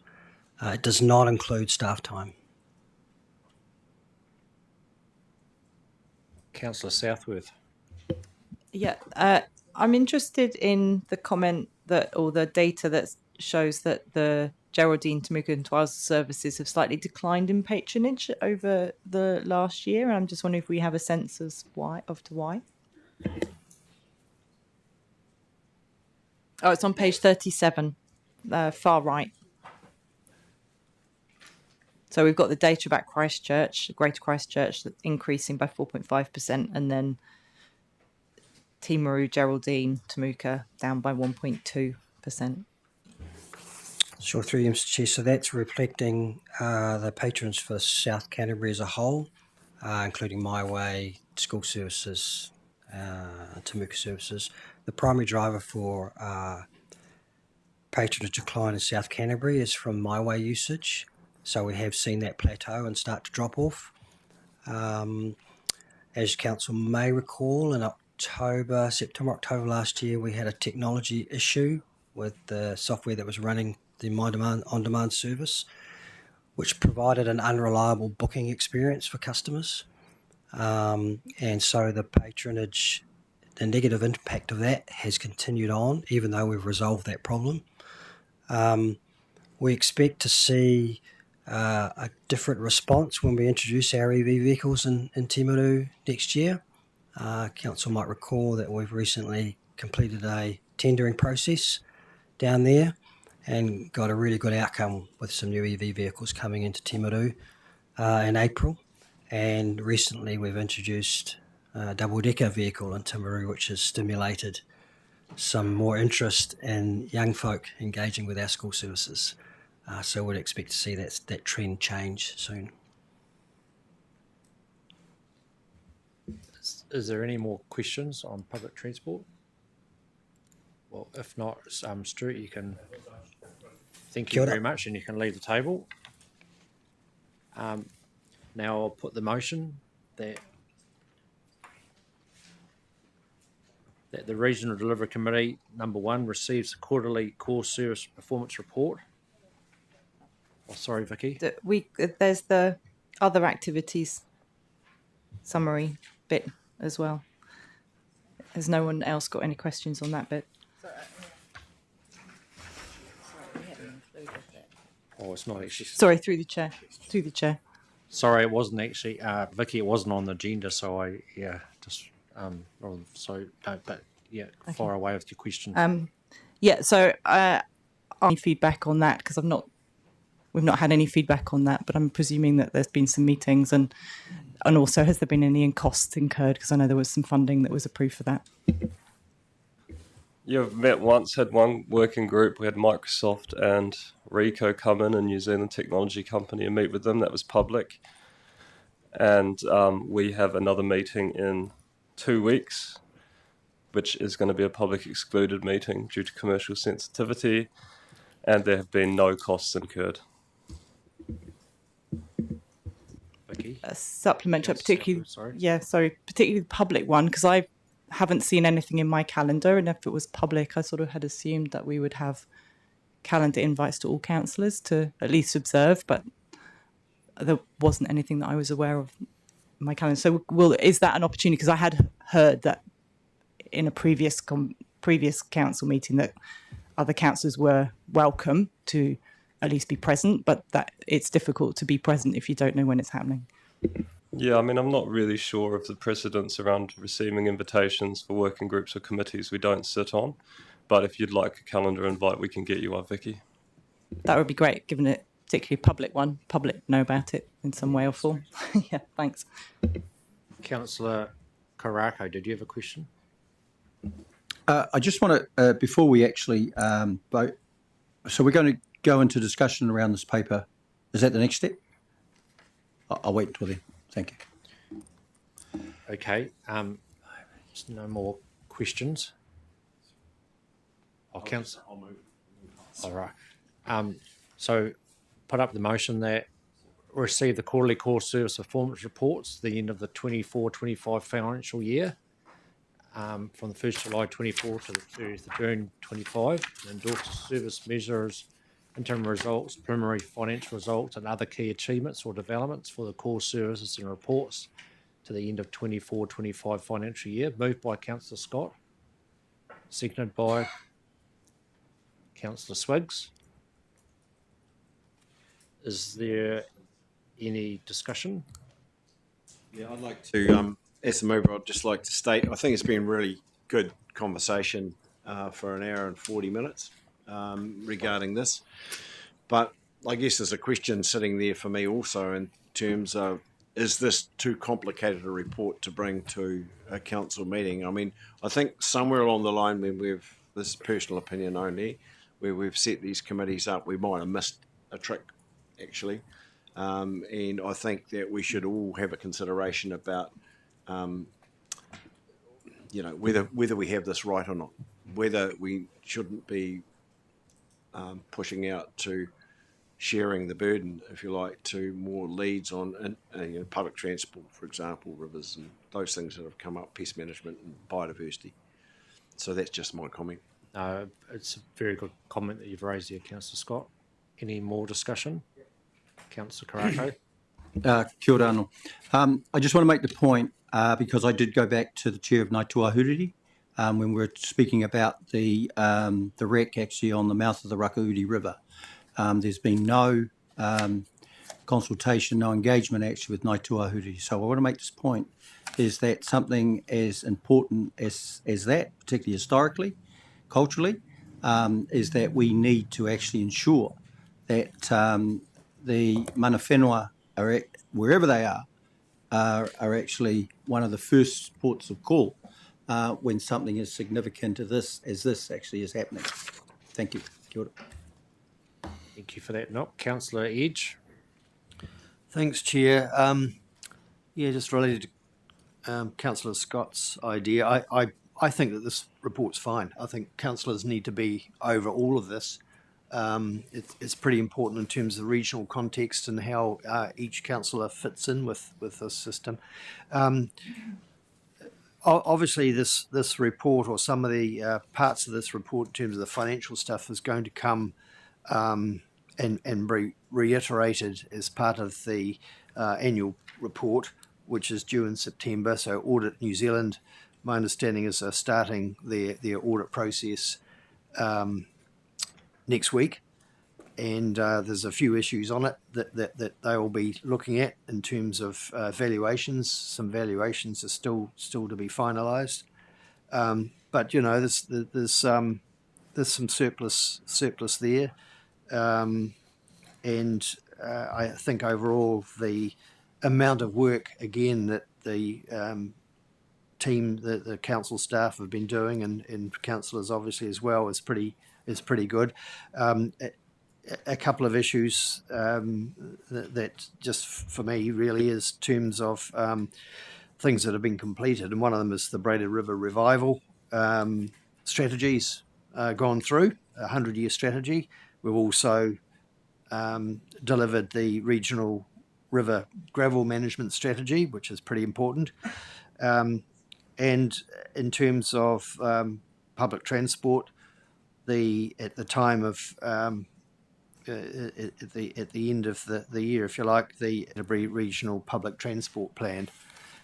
So that's really good as well. I will be interested to see a little bit more information about the Canterbury Water Management Strategy, the targets, updates, reports. I think that's going to be really important about how we have groundwater quality, water quality issues.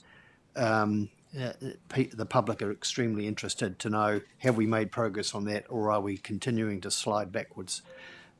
But anyway, some of this will come to us again.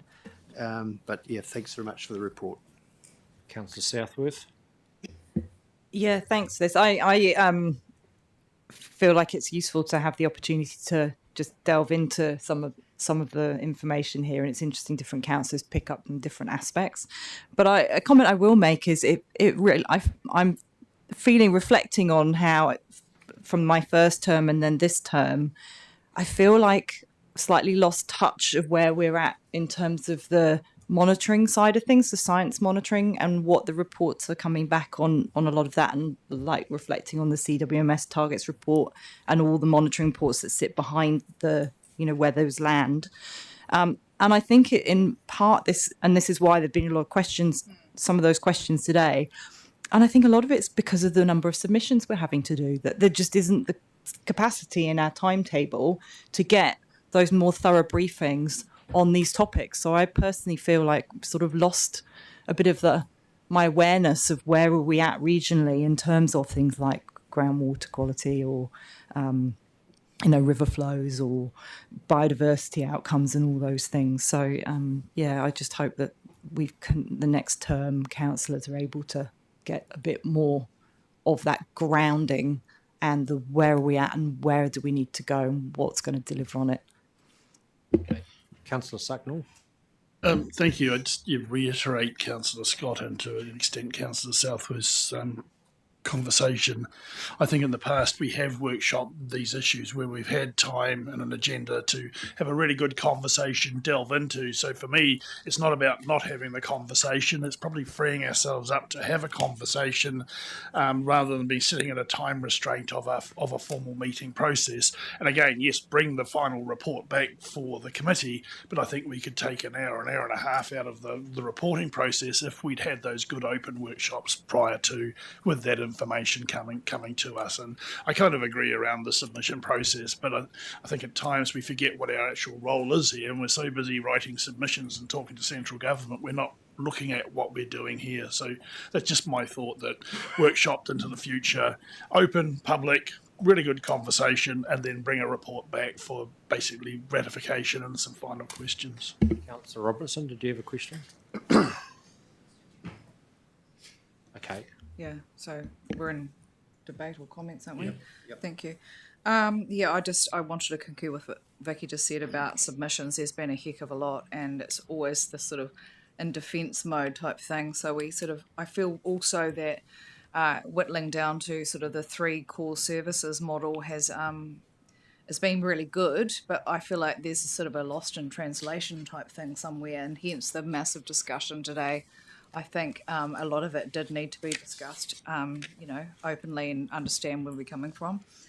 But I also wanted to say thank you to staff for actually putting together so many good submissions, this year. It's been hard and challenging, and I just want to, acknowledge your work. And also probably to TAF's original team of people putting together the complaints and compliments section on the website. I think that's been really good to show that side of what we do. So I just wanted to say that as a bit of a goodbye. Not a goodbye, but end of comment. Okay, Councillor Mackay. Yeah, look, thanks. I just really want to commend staff on the reports that we do get, the quarterly reports, and this one being the end of year. I think there is a heck of a lot of information in here. The links to take you to any amount of papers that we can actually get the information for ourselves. And I guess that perhaps that's just an indication that perhaps some of the questions here, people we're perhaps relying on paper documents and then perhaps using a digital systems. But I do definitely agree with the depth and the amount of information that's actually in this paper. One thing I would just like to draw out is the response, and certainly in the consents team, and I don't think there's anybody in the consents team still on the table, but hopefully the acting director can pass that on. I mean, I think that we do really have to acknowledge going from a 23-24 result of 26% statutory timeframe being met for the whole year to a target of 50 and us getting to 62.1%. And I understand from our consents or the General Manager of Regulatory Implementation that we're looking at somewhere over the order of 80% on a monthly basis at the moment. So that's a great start to the current financial year, and I guess it's just a reflection that we've got over the large lump of the lag consents, although some of them are still going through a process. And just to note that cost recovery for last year on user pays was 56%, so got some work to do still in that space, but and that's what will be happening as we improve the system. So I just want to thank the staff for the development of this report, and as Councillor Edge said, it will come largely through in the annual report, but just specifically noting the work that we've done on that consents and compliance. Thank you, Claire. I mean, I concur with some of the discussion that we've had in the last couple of minutes. I mean, I think that staff do need to be congratulated for this report. There's a lot of information there, but there also is the opportunity to go and look at some of the stuff in your own time online. But I think we've had some really good discussion. Is there any more discussion? If not, Councillor Just the mover, I'd like to comment, if I may. The opportunity that we put this committee in place for was to have an in-depth conversation with Tier 2 staff, because one of our duties here is that we do annual plans and we do long-term plans. That sets the budget. And our job is to hold the organisation to account for the money that's being spent. Now, I question whether we're doing that. Are we tough enough on it? I mean, that's my question. My question is there enough information? And Claire's right about what she says. We can get all the information we like, but this is a public meeting where we get to question the organisation, and people can have some visibility of that. That's why Joe went and got all this tech that wasn't actually working at the start of the meeting, but got all that put in place, so it's visible by what we're doing. So my point I'm trying to make, I guess, is that I don't know if we as a council are doing that properly. I would warrant that we need a conversation about that, and possibly what we need to do is not to have the illusion that this is a 2-hour meeting. If we want any more depth of conversation, maybe it needs to be a 5-hour meeting. Okay, I mean, that's the other opportunity there, and I remember saying, when we were going about putting these committees in place, and I don't want to have a crack at you, Tim, but you're the one up top, you've got 2 hats on, is that we should be able to question directors about where we're spending it, what we're doing, because that's our responsibility. So that's the point I would make, and I'd leave it there, Nick, because I know we're out of time. Thank you, Councillor Scott. Take that comment on board. So the motion is there. All those in favour say aye. Anyone against? Okay, carried. We will now adjourn for lunch, and we'll see you all back here at 1 o'clock. Thank you.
an ability to separate out which ones are predominantly around production, which ones predominantly biodiversity, and some, of course, overlap.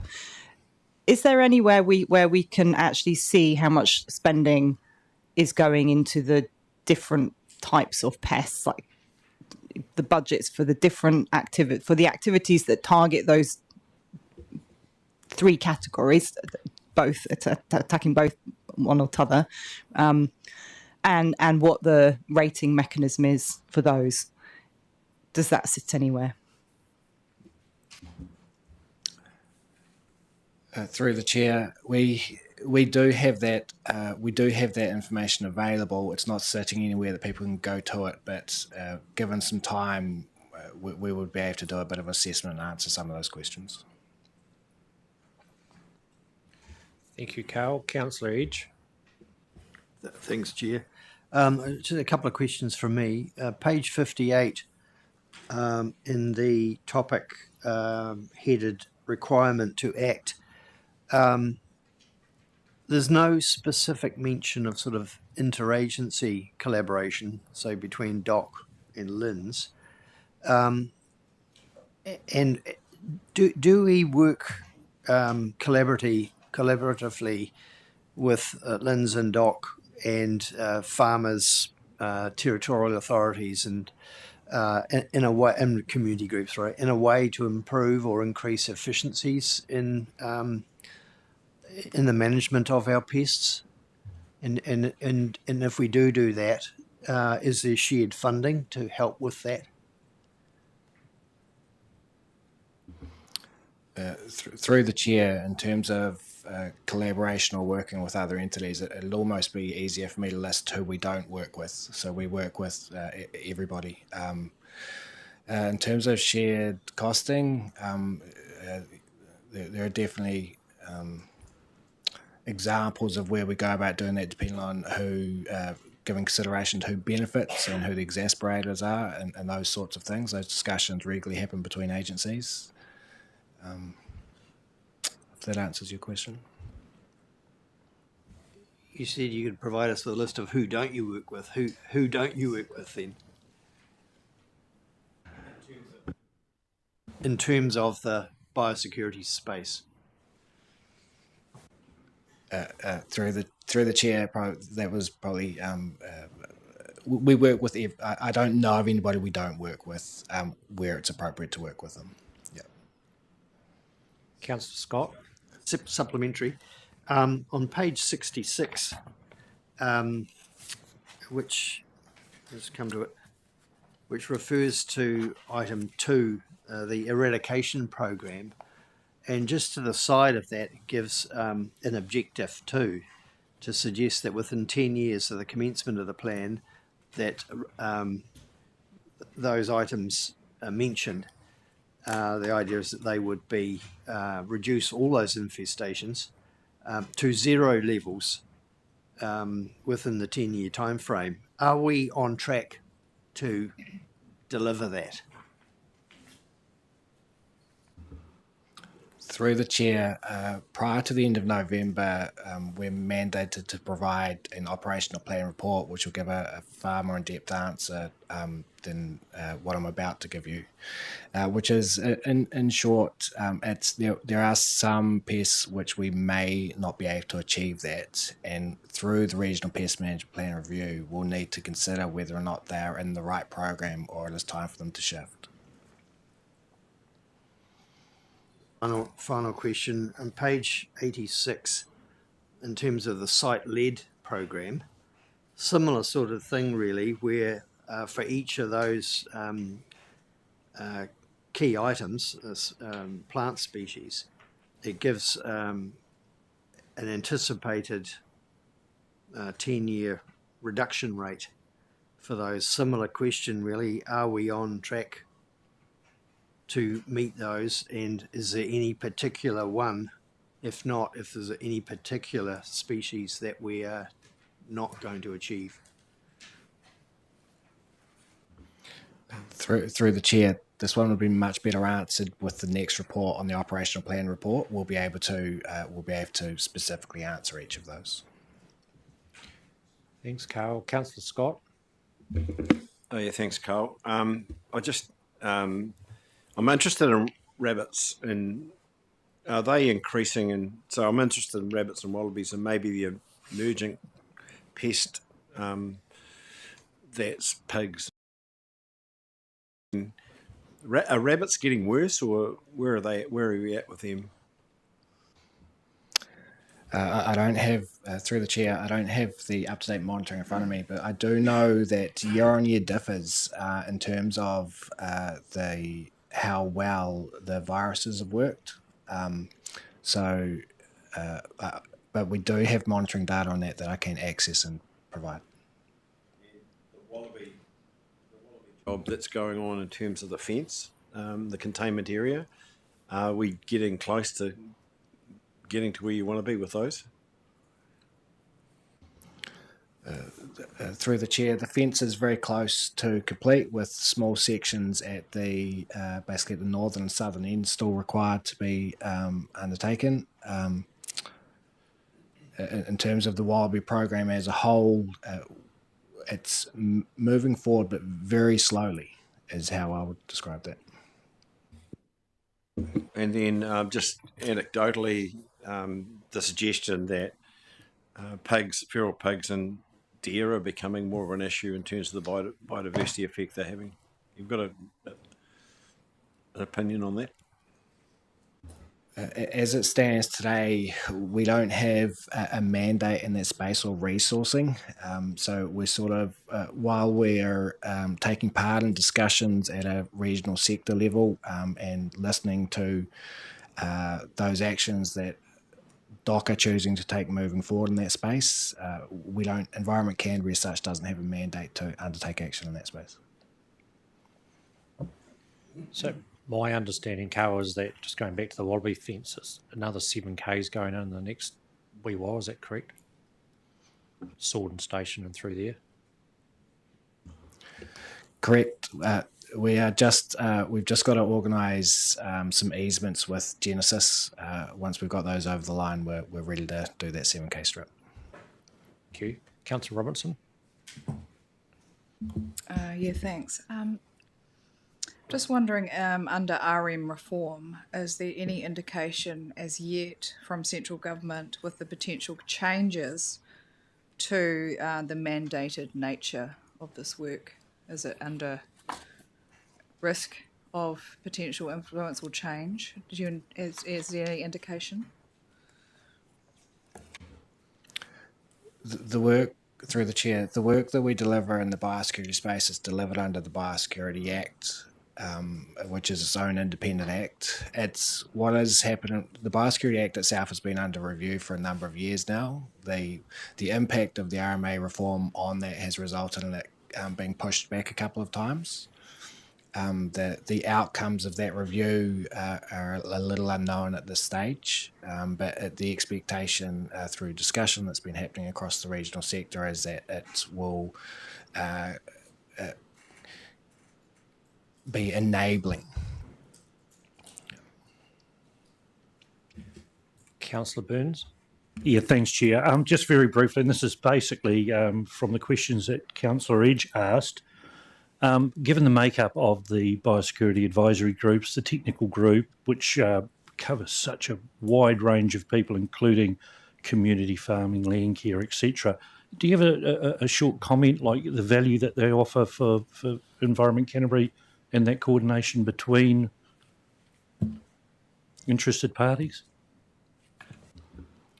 Through the chair, it's my opinion that their value is significant. The ability to be able to channel information through effectively biosecurity champions within the community and out to the community, as well as the community having people that they can talk to and bring that information back to us, I find those groups hugely beneficial.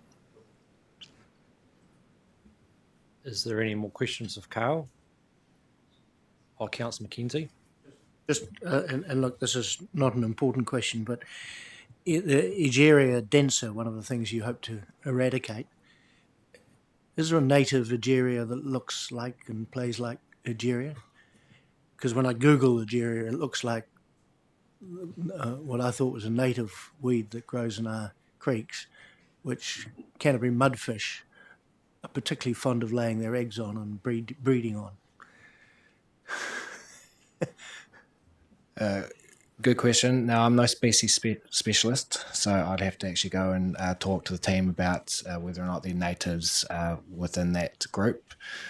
Egeria, to our knowledge right now, is only located in the Avon River. So if you in the Avon River, so if you are seeing it elsewhere, or you believe it may be elsewhere, it's probably a good idea for us to go and have a look. The weed I'm referring to has been there all my life, so.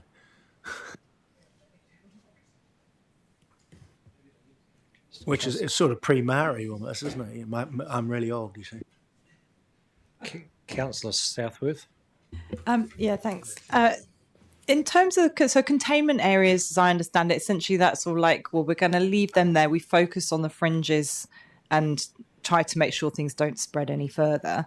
And urban areas, I think, often fall in containment areas. Something about bone seed, for example. Is there any opportunity, or because you've got a high density of people, some of these pest plants are in people's gardens, like sort of awareness raising about these weeds within containment areas, has that got any potential? I mean, it feels like you could do quite a small amount of work and actually get some outcomes that might have a long-term benefit, but am I just plucking at straws? Through the chair, we have no, you're not plucking at straws. We have a specific we have resourcing specifically in terms of community engagement in both labour and goods and services for those purposes, and we have an annual communications and engagement plan which outlines all the different ways that we're trying to effectively ensure that we have as many eyes as possible out there helping us with surveillance and seeing if there's things that shouldn't be there, as well as people knowing what they should and shouldn't be planting, and if they see something, whether it is supposed to be there. Follow on that, in terms of so plants that are identified as pests beyond, say, urban boundaries, which people have in their garden, if they're not things you can plant now, so hopefully some of these things will now, or a lot of these things would be not available in garden centres and the like. But there's no rules on people having to remove them from their gardens, or now, is there? These are things that, yeah. There are layers to rules, so the regional pest management plan is quite limited in terms of its list of pests, especially when it comes to the urban environment. The Ministry of Primary Industries has a list of organisms, unwanted organisms, which are more likely the type that you would find in an urban garden. They have a team of their own that does some work in that space. We have a officer that actually goes around nurseries, fetes, markets, keeps an eye on the likes of Facebook and Trade Me, just to see that people aren't selling anything that they shouldn't be selling, which does pop up from time to time. And we have a process of informing people as we go to make sure that they are aware that shouldn't be there. Councillor Swiggs. I was going to ask something similar, because Mitre 10, often you go to Mitre 10, you often see lupins, Russell lupins being sold as seeds or as small plants, and I was going to ask, how do they get away with that, and is that something that can be dealt with? Quite often down the one in Timaru's always got them, so I'm just curious on how that actually is happening. Through the chair, often that happens through ignorance. People don't know. Now that you've mentioned that that's happening at Mitre 10 and Timaru, we might send someone to have a chat. There's also seeds in Christchurch ones as well, so well, that is a problem. Councillor Robinson. No, thanks, Carl. I'm pleased you brought that up, because I was at a workshop in Lincoln recently that talked about that very thing, and someone did actually say they want to, a few of the auditors that go around and look at that. My concern is that I guess some people who call themselves native nurseries actually sell potentially what they think is a native plant, but actually it's been here long enough to probably be considered a native, but it's not. So not endemic to New Zealand, I guess.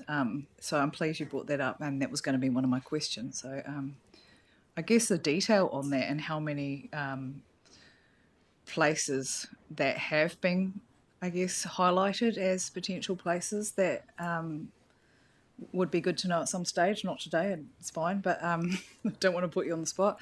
But I'm just pleased it's been looked at.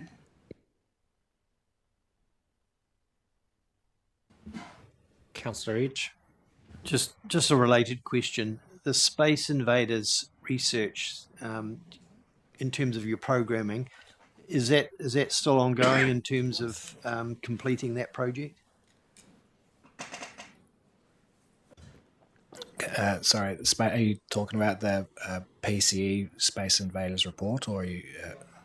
Yes. So we haven't taken specific actions from that report and incorporated them necessarily into our work program, other than the Space Invaders report. And forgive me, it has been a long time since I've read that. Gave praise to the likes of the at a large scale. So. Yeah, that's probably all I have on that. Sorry. I'm Grant. Councillor Ridge.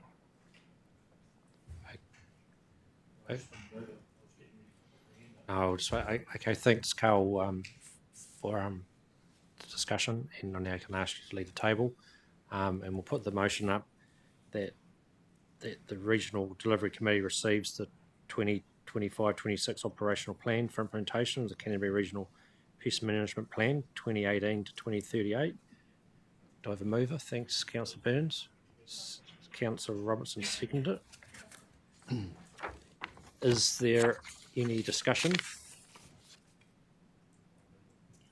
Councillor Edge. Yeah, just quickly. I mean, the Canterbury Pest Management Plan is pretty important because it does, like you were saying before, there is collaboration with a lot of groups. And Department of Conservation, for example, Predator 2050 program as well, and our programs are kind of helping to guide some of those other things. I mean, in terms of the public, there are some really significant, and you've got them in the report, really significant pest plants that are of concern to people. I'm thinking of broom, which is on the controlled use, old man's beard, feral goats, and I think it's important that we encourage people and community groups to participate where they can, and for us to provide some coordination with those groups as well. One question I was going to ask, but you don't have to answer it now, was the sustained control mechanism. And when you come back to us, or when we review your next plan in November, it would be good for me to understand in terms of moving how you can move a species that's under sustained control to eradication. In terms of the limited number of sites in some cases, but it's interesting to see, and it's interesting to have good information about some reductions in area or of species. Thanks, Chair. Is there any other discussion? Councillor Burns, have you got your hand up? Only just to say that it's good to see this report come back, and it's such an important piece of our work. I think we're increasingly knowing how vital pest management is for biodiversity outcomes, and I know we had that really good briefing quite recently with looking at pest management and biodiversity and how it all sort of integrates, and so yeah, really good work, and thank you. Councillor Burns. Kia ora, thanks, Chair. I just want to acknowledge all of the staff that are involved with this. I also want to acknowledge not only their work, but also in many areas the expertise that we hold within this organisation. There are some incredible people not only doing work for the region, but right across in a national capacity. So I would like to acknowledge that.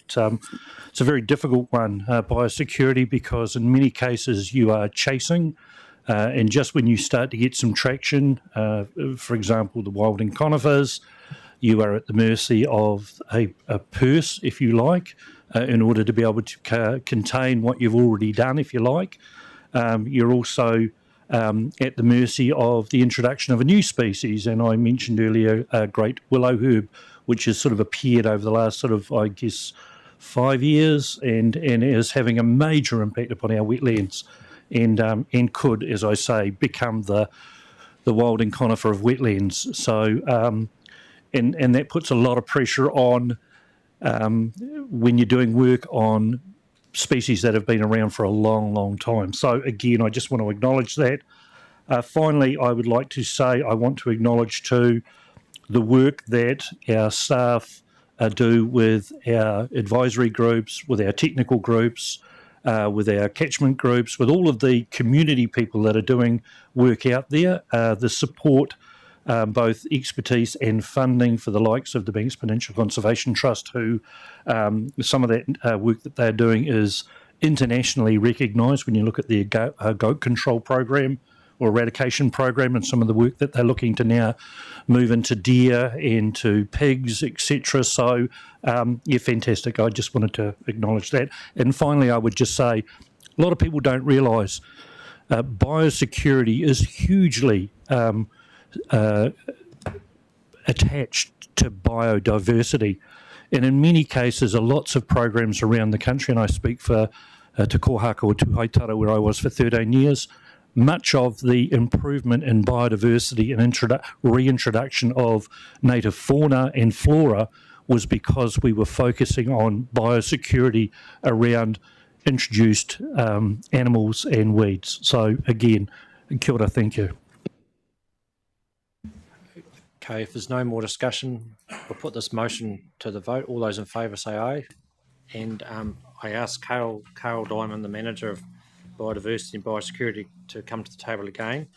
This is on pages 90 to 97 of the agenda, and I'd just like to remind you that the purpose of this report is to look at the work that's been undertaken or implemented in the past year, and that we are having a workshop tomorrow, workshop/briefing on revitalising the Canterbury Biodiversity Strategy going forward. So if there's going to be any questions, it's going to be about what's happened in the past year and not about what's going to happen from today onwards. We'll do that tomorrow. So welcome, Carl.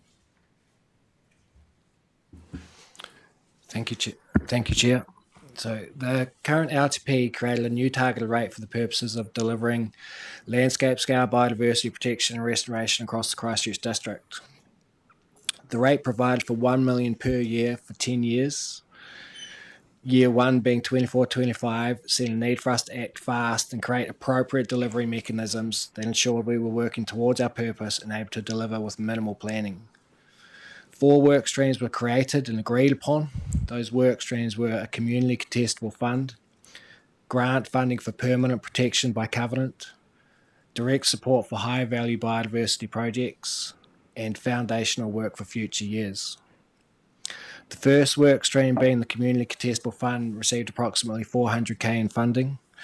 The purpose of this fund was to support existing community groups working within the district. 7 community groups were funded, providing funding to 8 projects.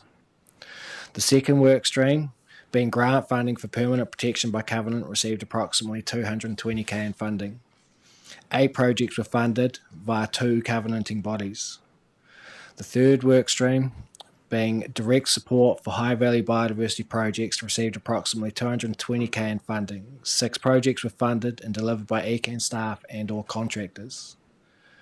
The fourth work stream, being foundational work for future years, received approximately $115,000 in funding. Initially, we were also going to undertake a monitoring pilot relating to rocky outcrops. This work did not go ahead and is largely the reason for the total spend is just shy of the $1 million. In terms of the foundational work, a single project was run and split into 3 key areas, being a learning review, strategic framework, and tactical delivery plan, all looking to enable a community and Runang informed approach to delivering landscape scale biodiversity. We will talk more to that work stream at tomorrow's briefing. Thank you, Chair. Okay, questions. Councillor Cranmore. Kia ora, Carl.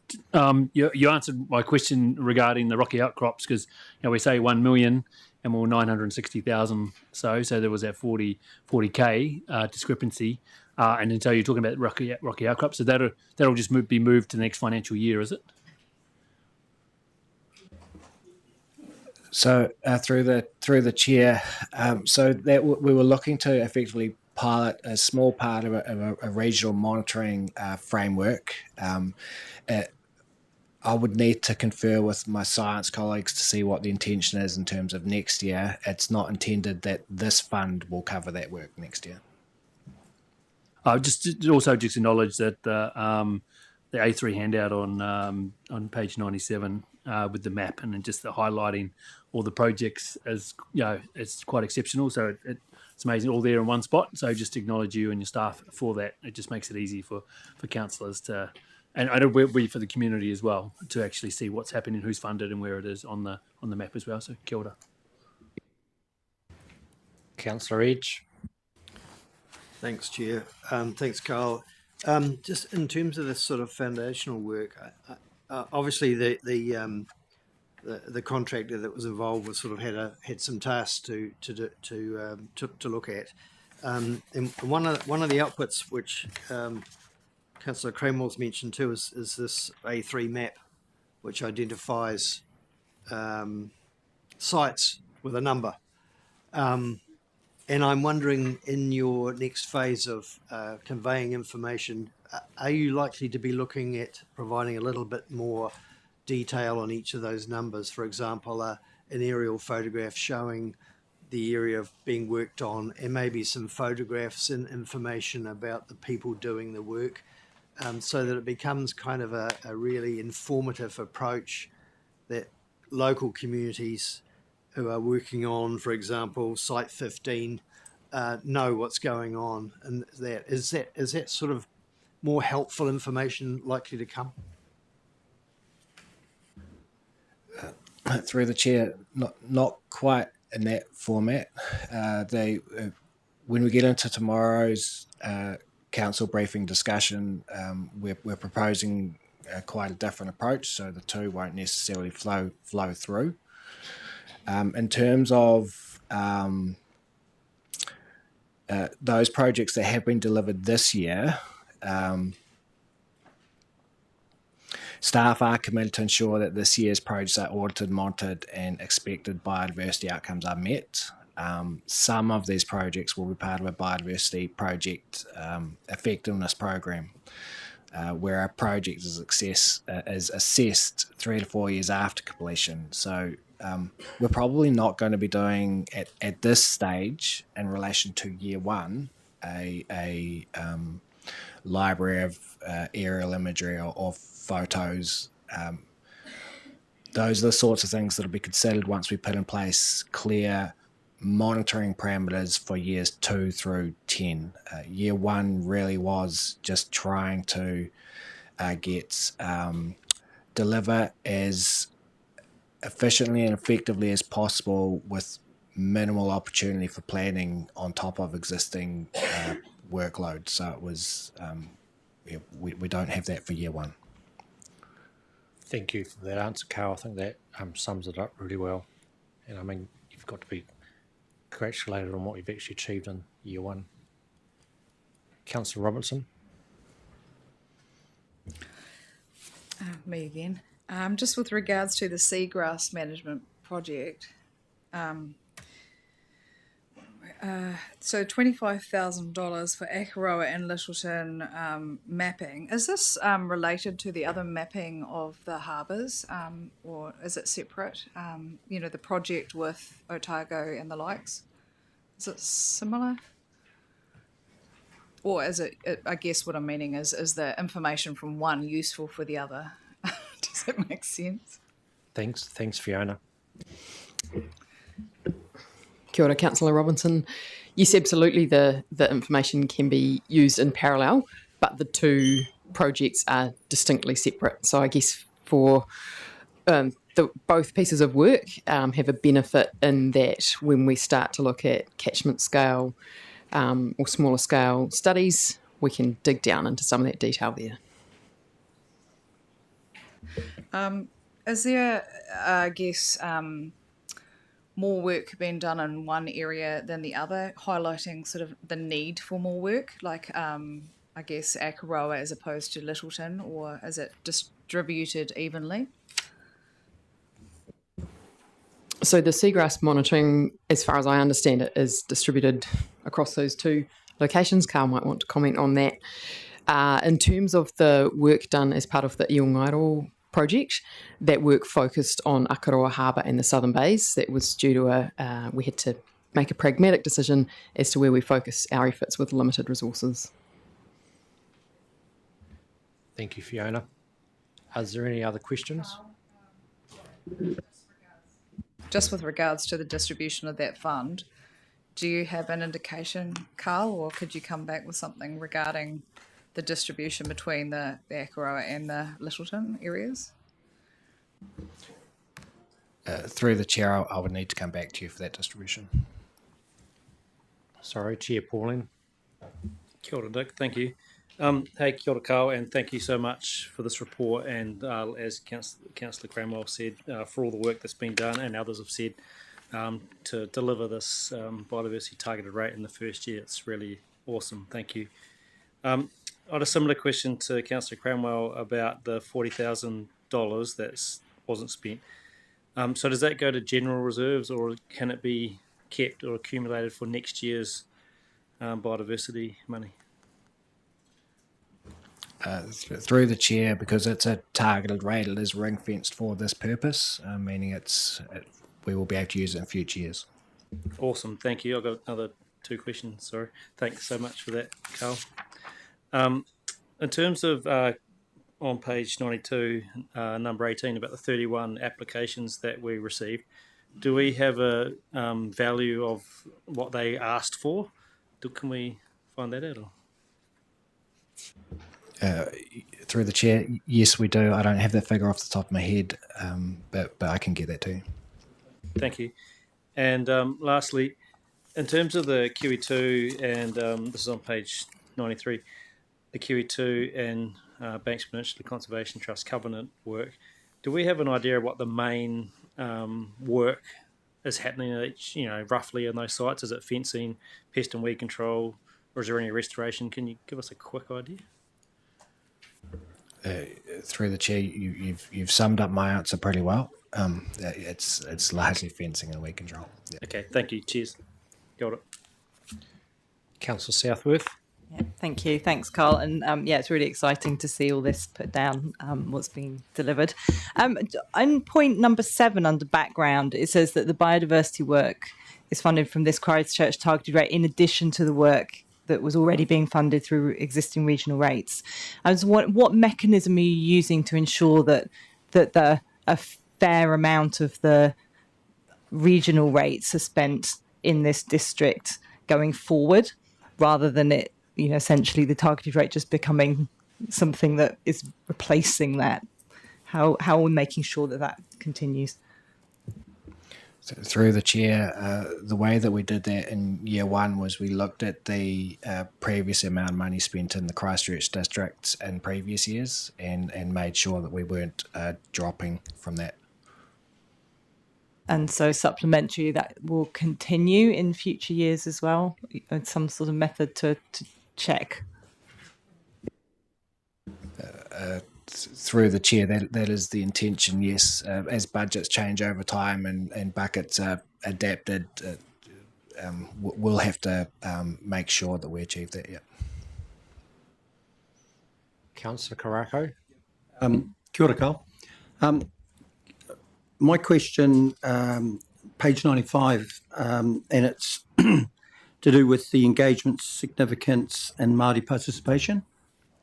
And in your last sentence, its year one funding delivery occurred under a limited time frame, which has constrained opportunities for engagement.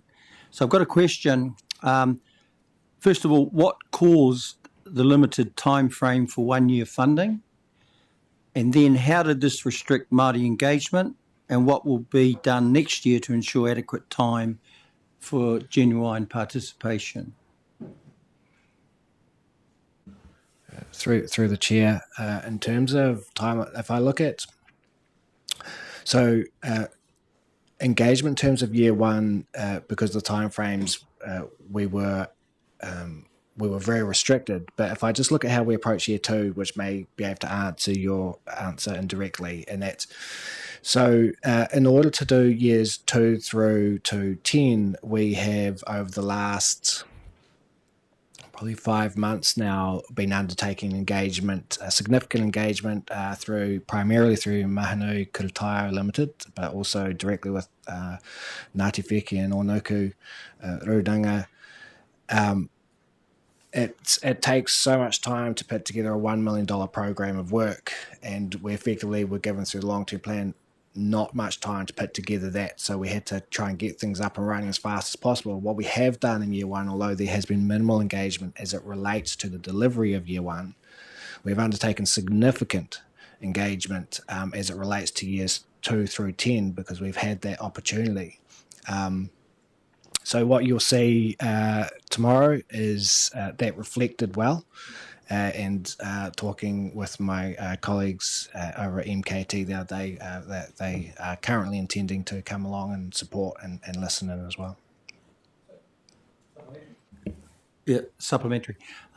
So, yeah, with all of this, and we're talking about Mahanui Kurutaio, which is kind of the overarching environmental agency, but what about the direct engagement with the Papatipu like Ngāti Wheke? And I know that when John Cottier was there, it was actually, there was a lot of things that were being talked about, possible inclusions into this. There was the haul-out facility. There was actually quite a number of things going on. So are you just working through Mahanui Kurutaio as opposed directly with the Papatipu? Was it both? Through the chair, it is both. Usually our first point of call is the Papatipu Runanga environmental entity as it relates across the region, but in general the answer is both.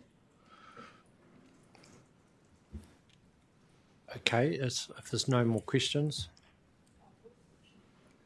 Thanks, Carl. You can, for your time and your input into this project. It's a credit to you. I now ask you to leave the table. Claire has moved the motion. Do I have a seconder? Thanks, Shane. Is seconded by Councillor Cranmore. Is there any discussion?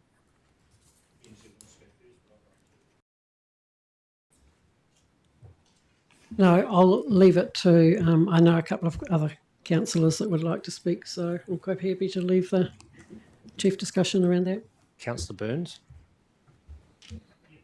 Thank you, Mr. Chair. And this is great stuff. Many of the projects too have that direct link into the likes of Wairewa, Onuku and to Ngāti Wheki under things like whakaropo and the work that they're doing in their particular rohi.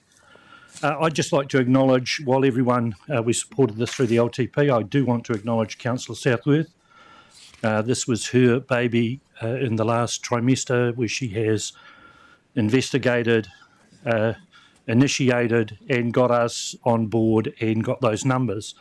I would ask the chair of this committee if he could follow up with Councillor Reuben Davidson, who has a very misleading comment on his social media, whereas he is saying that Councillor Davies, and I quote, Councillor Davies will discuss his advocacy for increased regional park funding and the $1 million biodiversity fund he secured for Christchurch.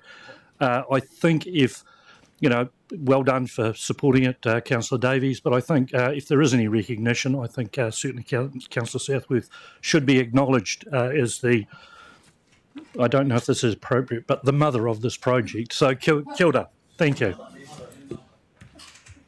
Councillor Pauling.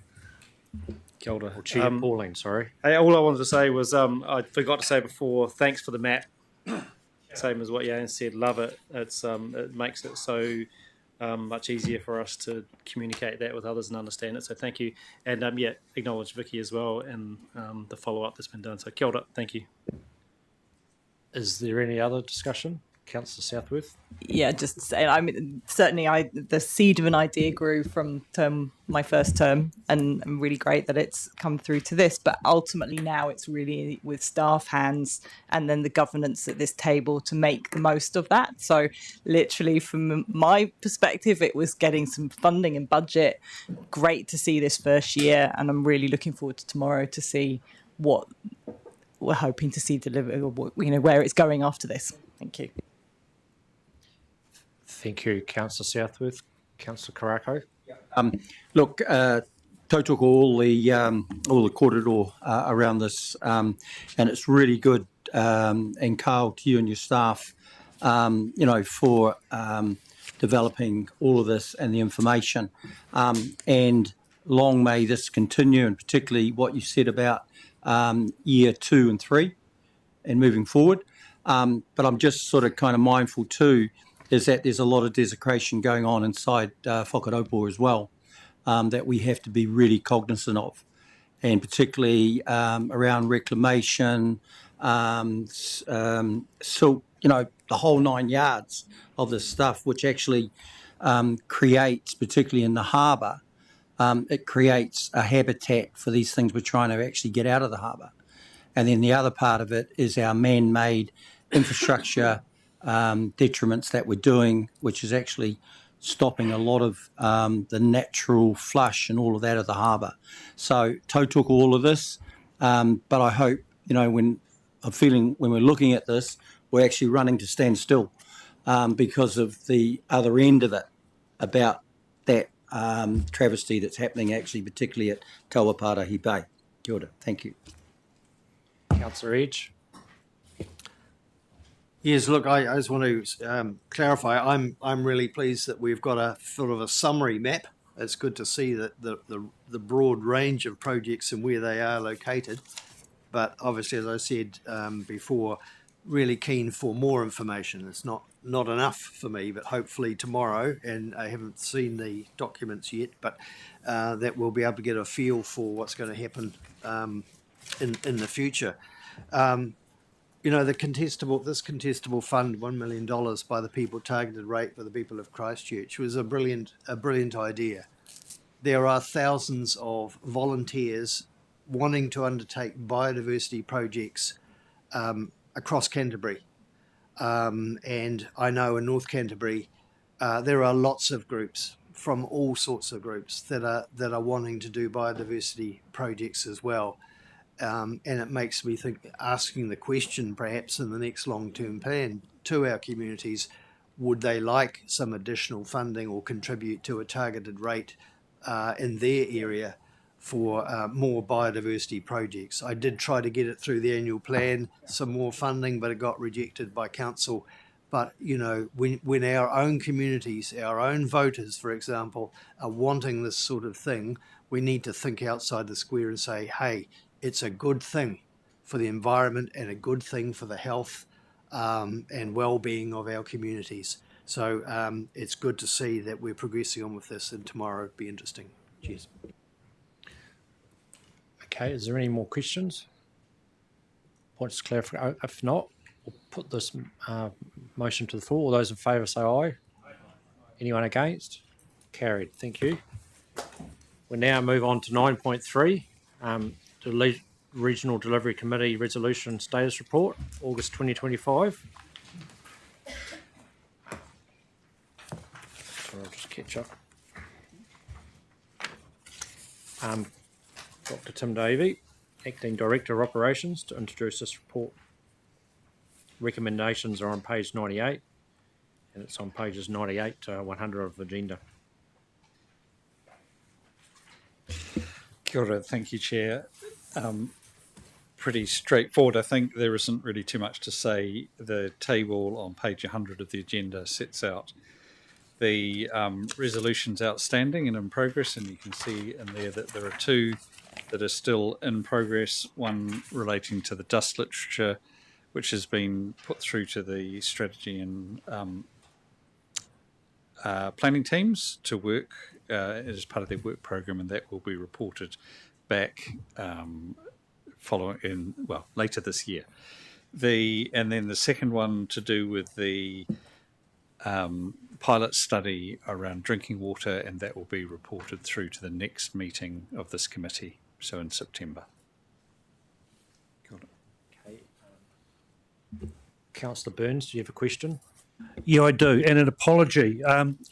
In relation to the 12th February, this is the 8.1, the response to the notice of motion, private wells.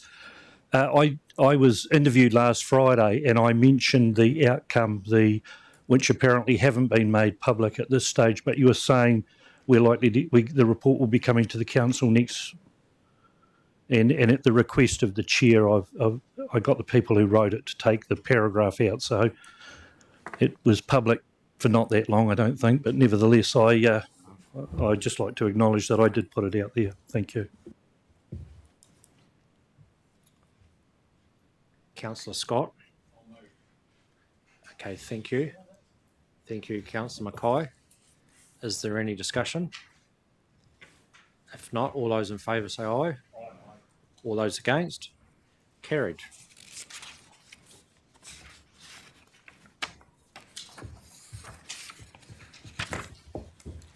Okay, the next meeting will be on Wednesday, the 11th September, 2025.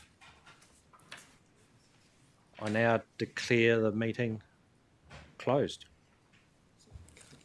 Well, we have a Karakia now at the end after the...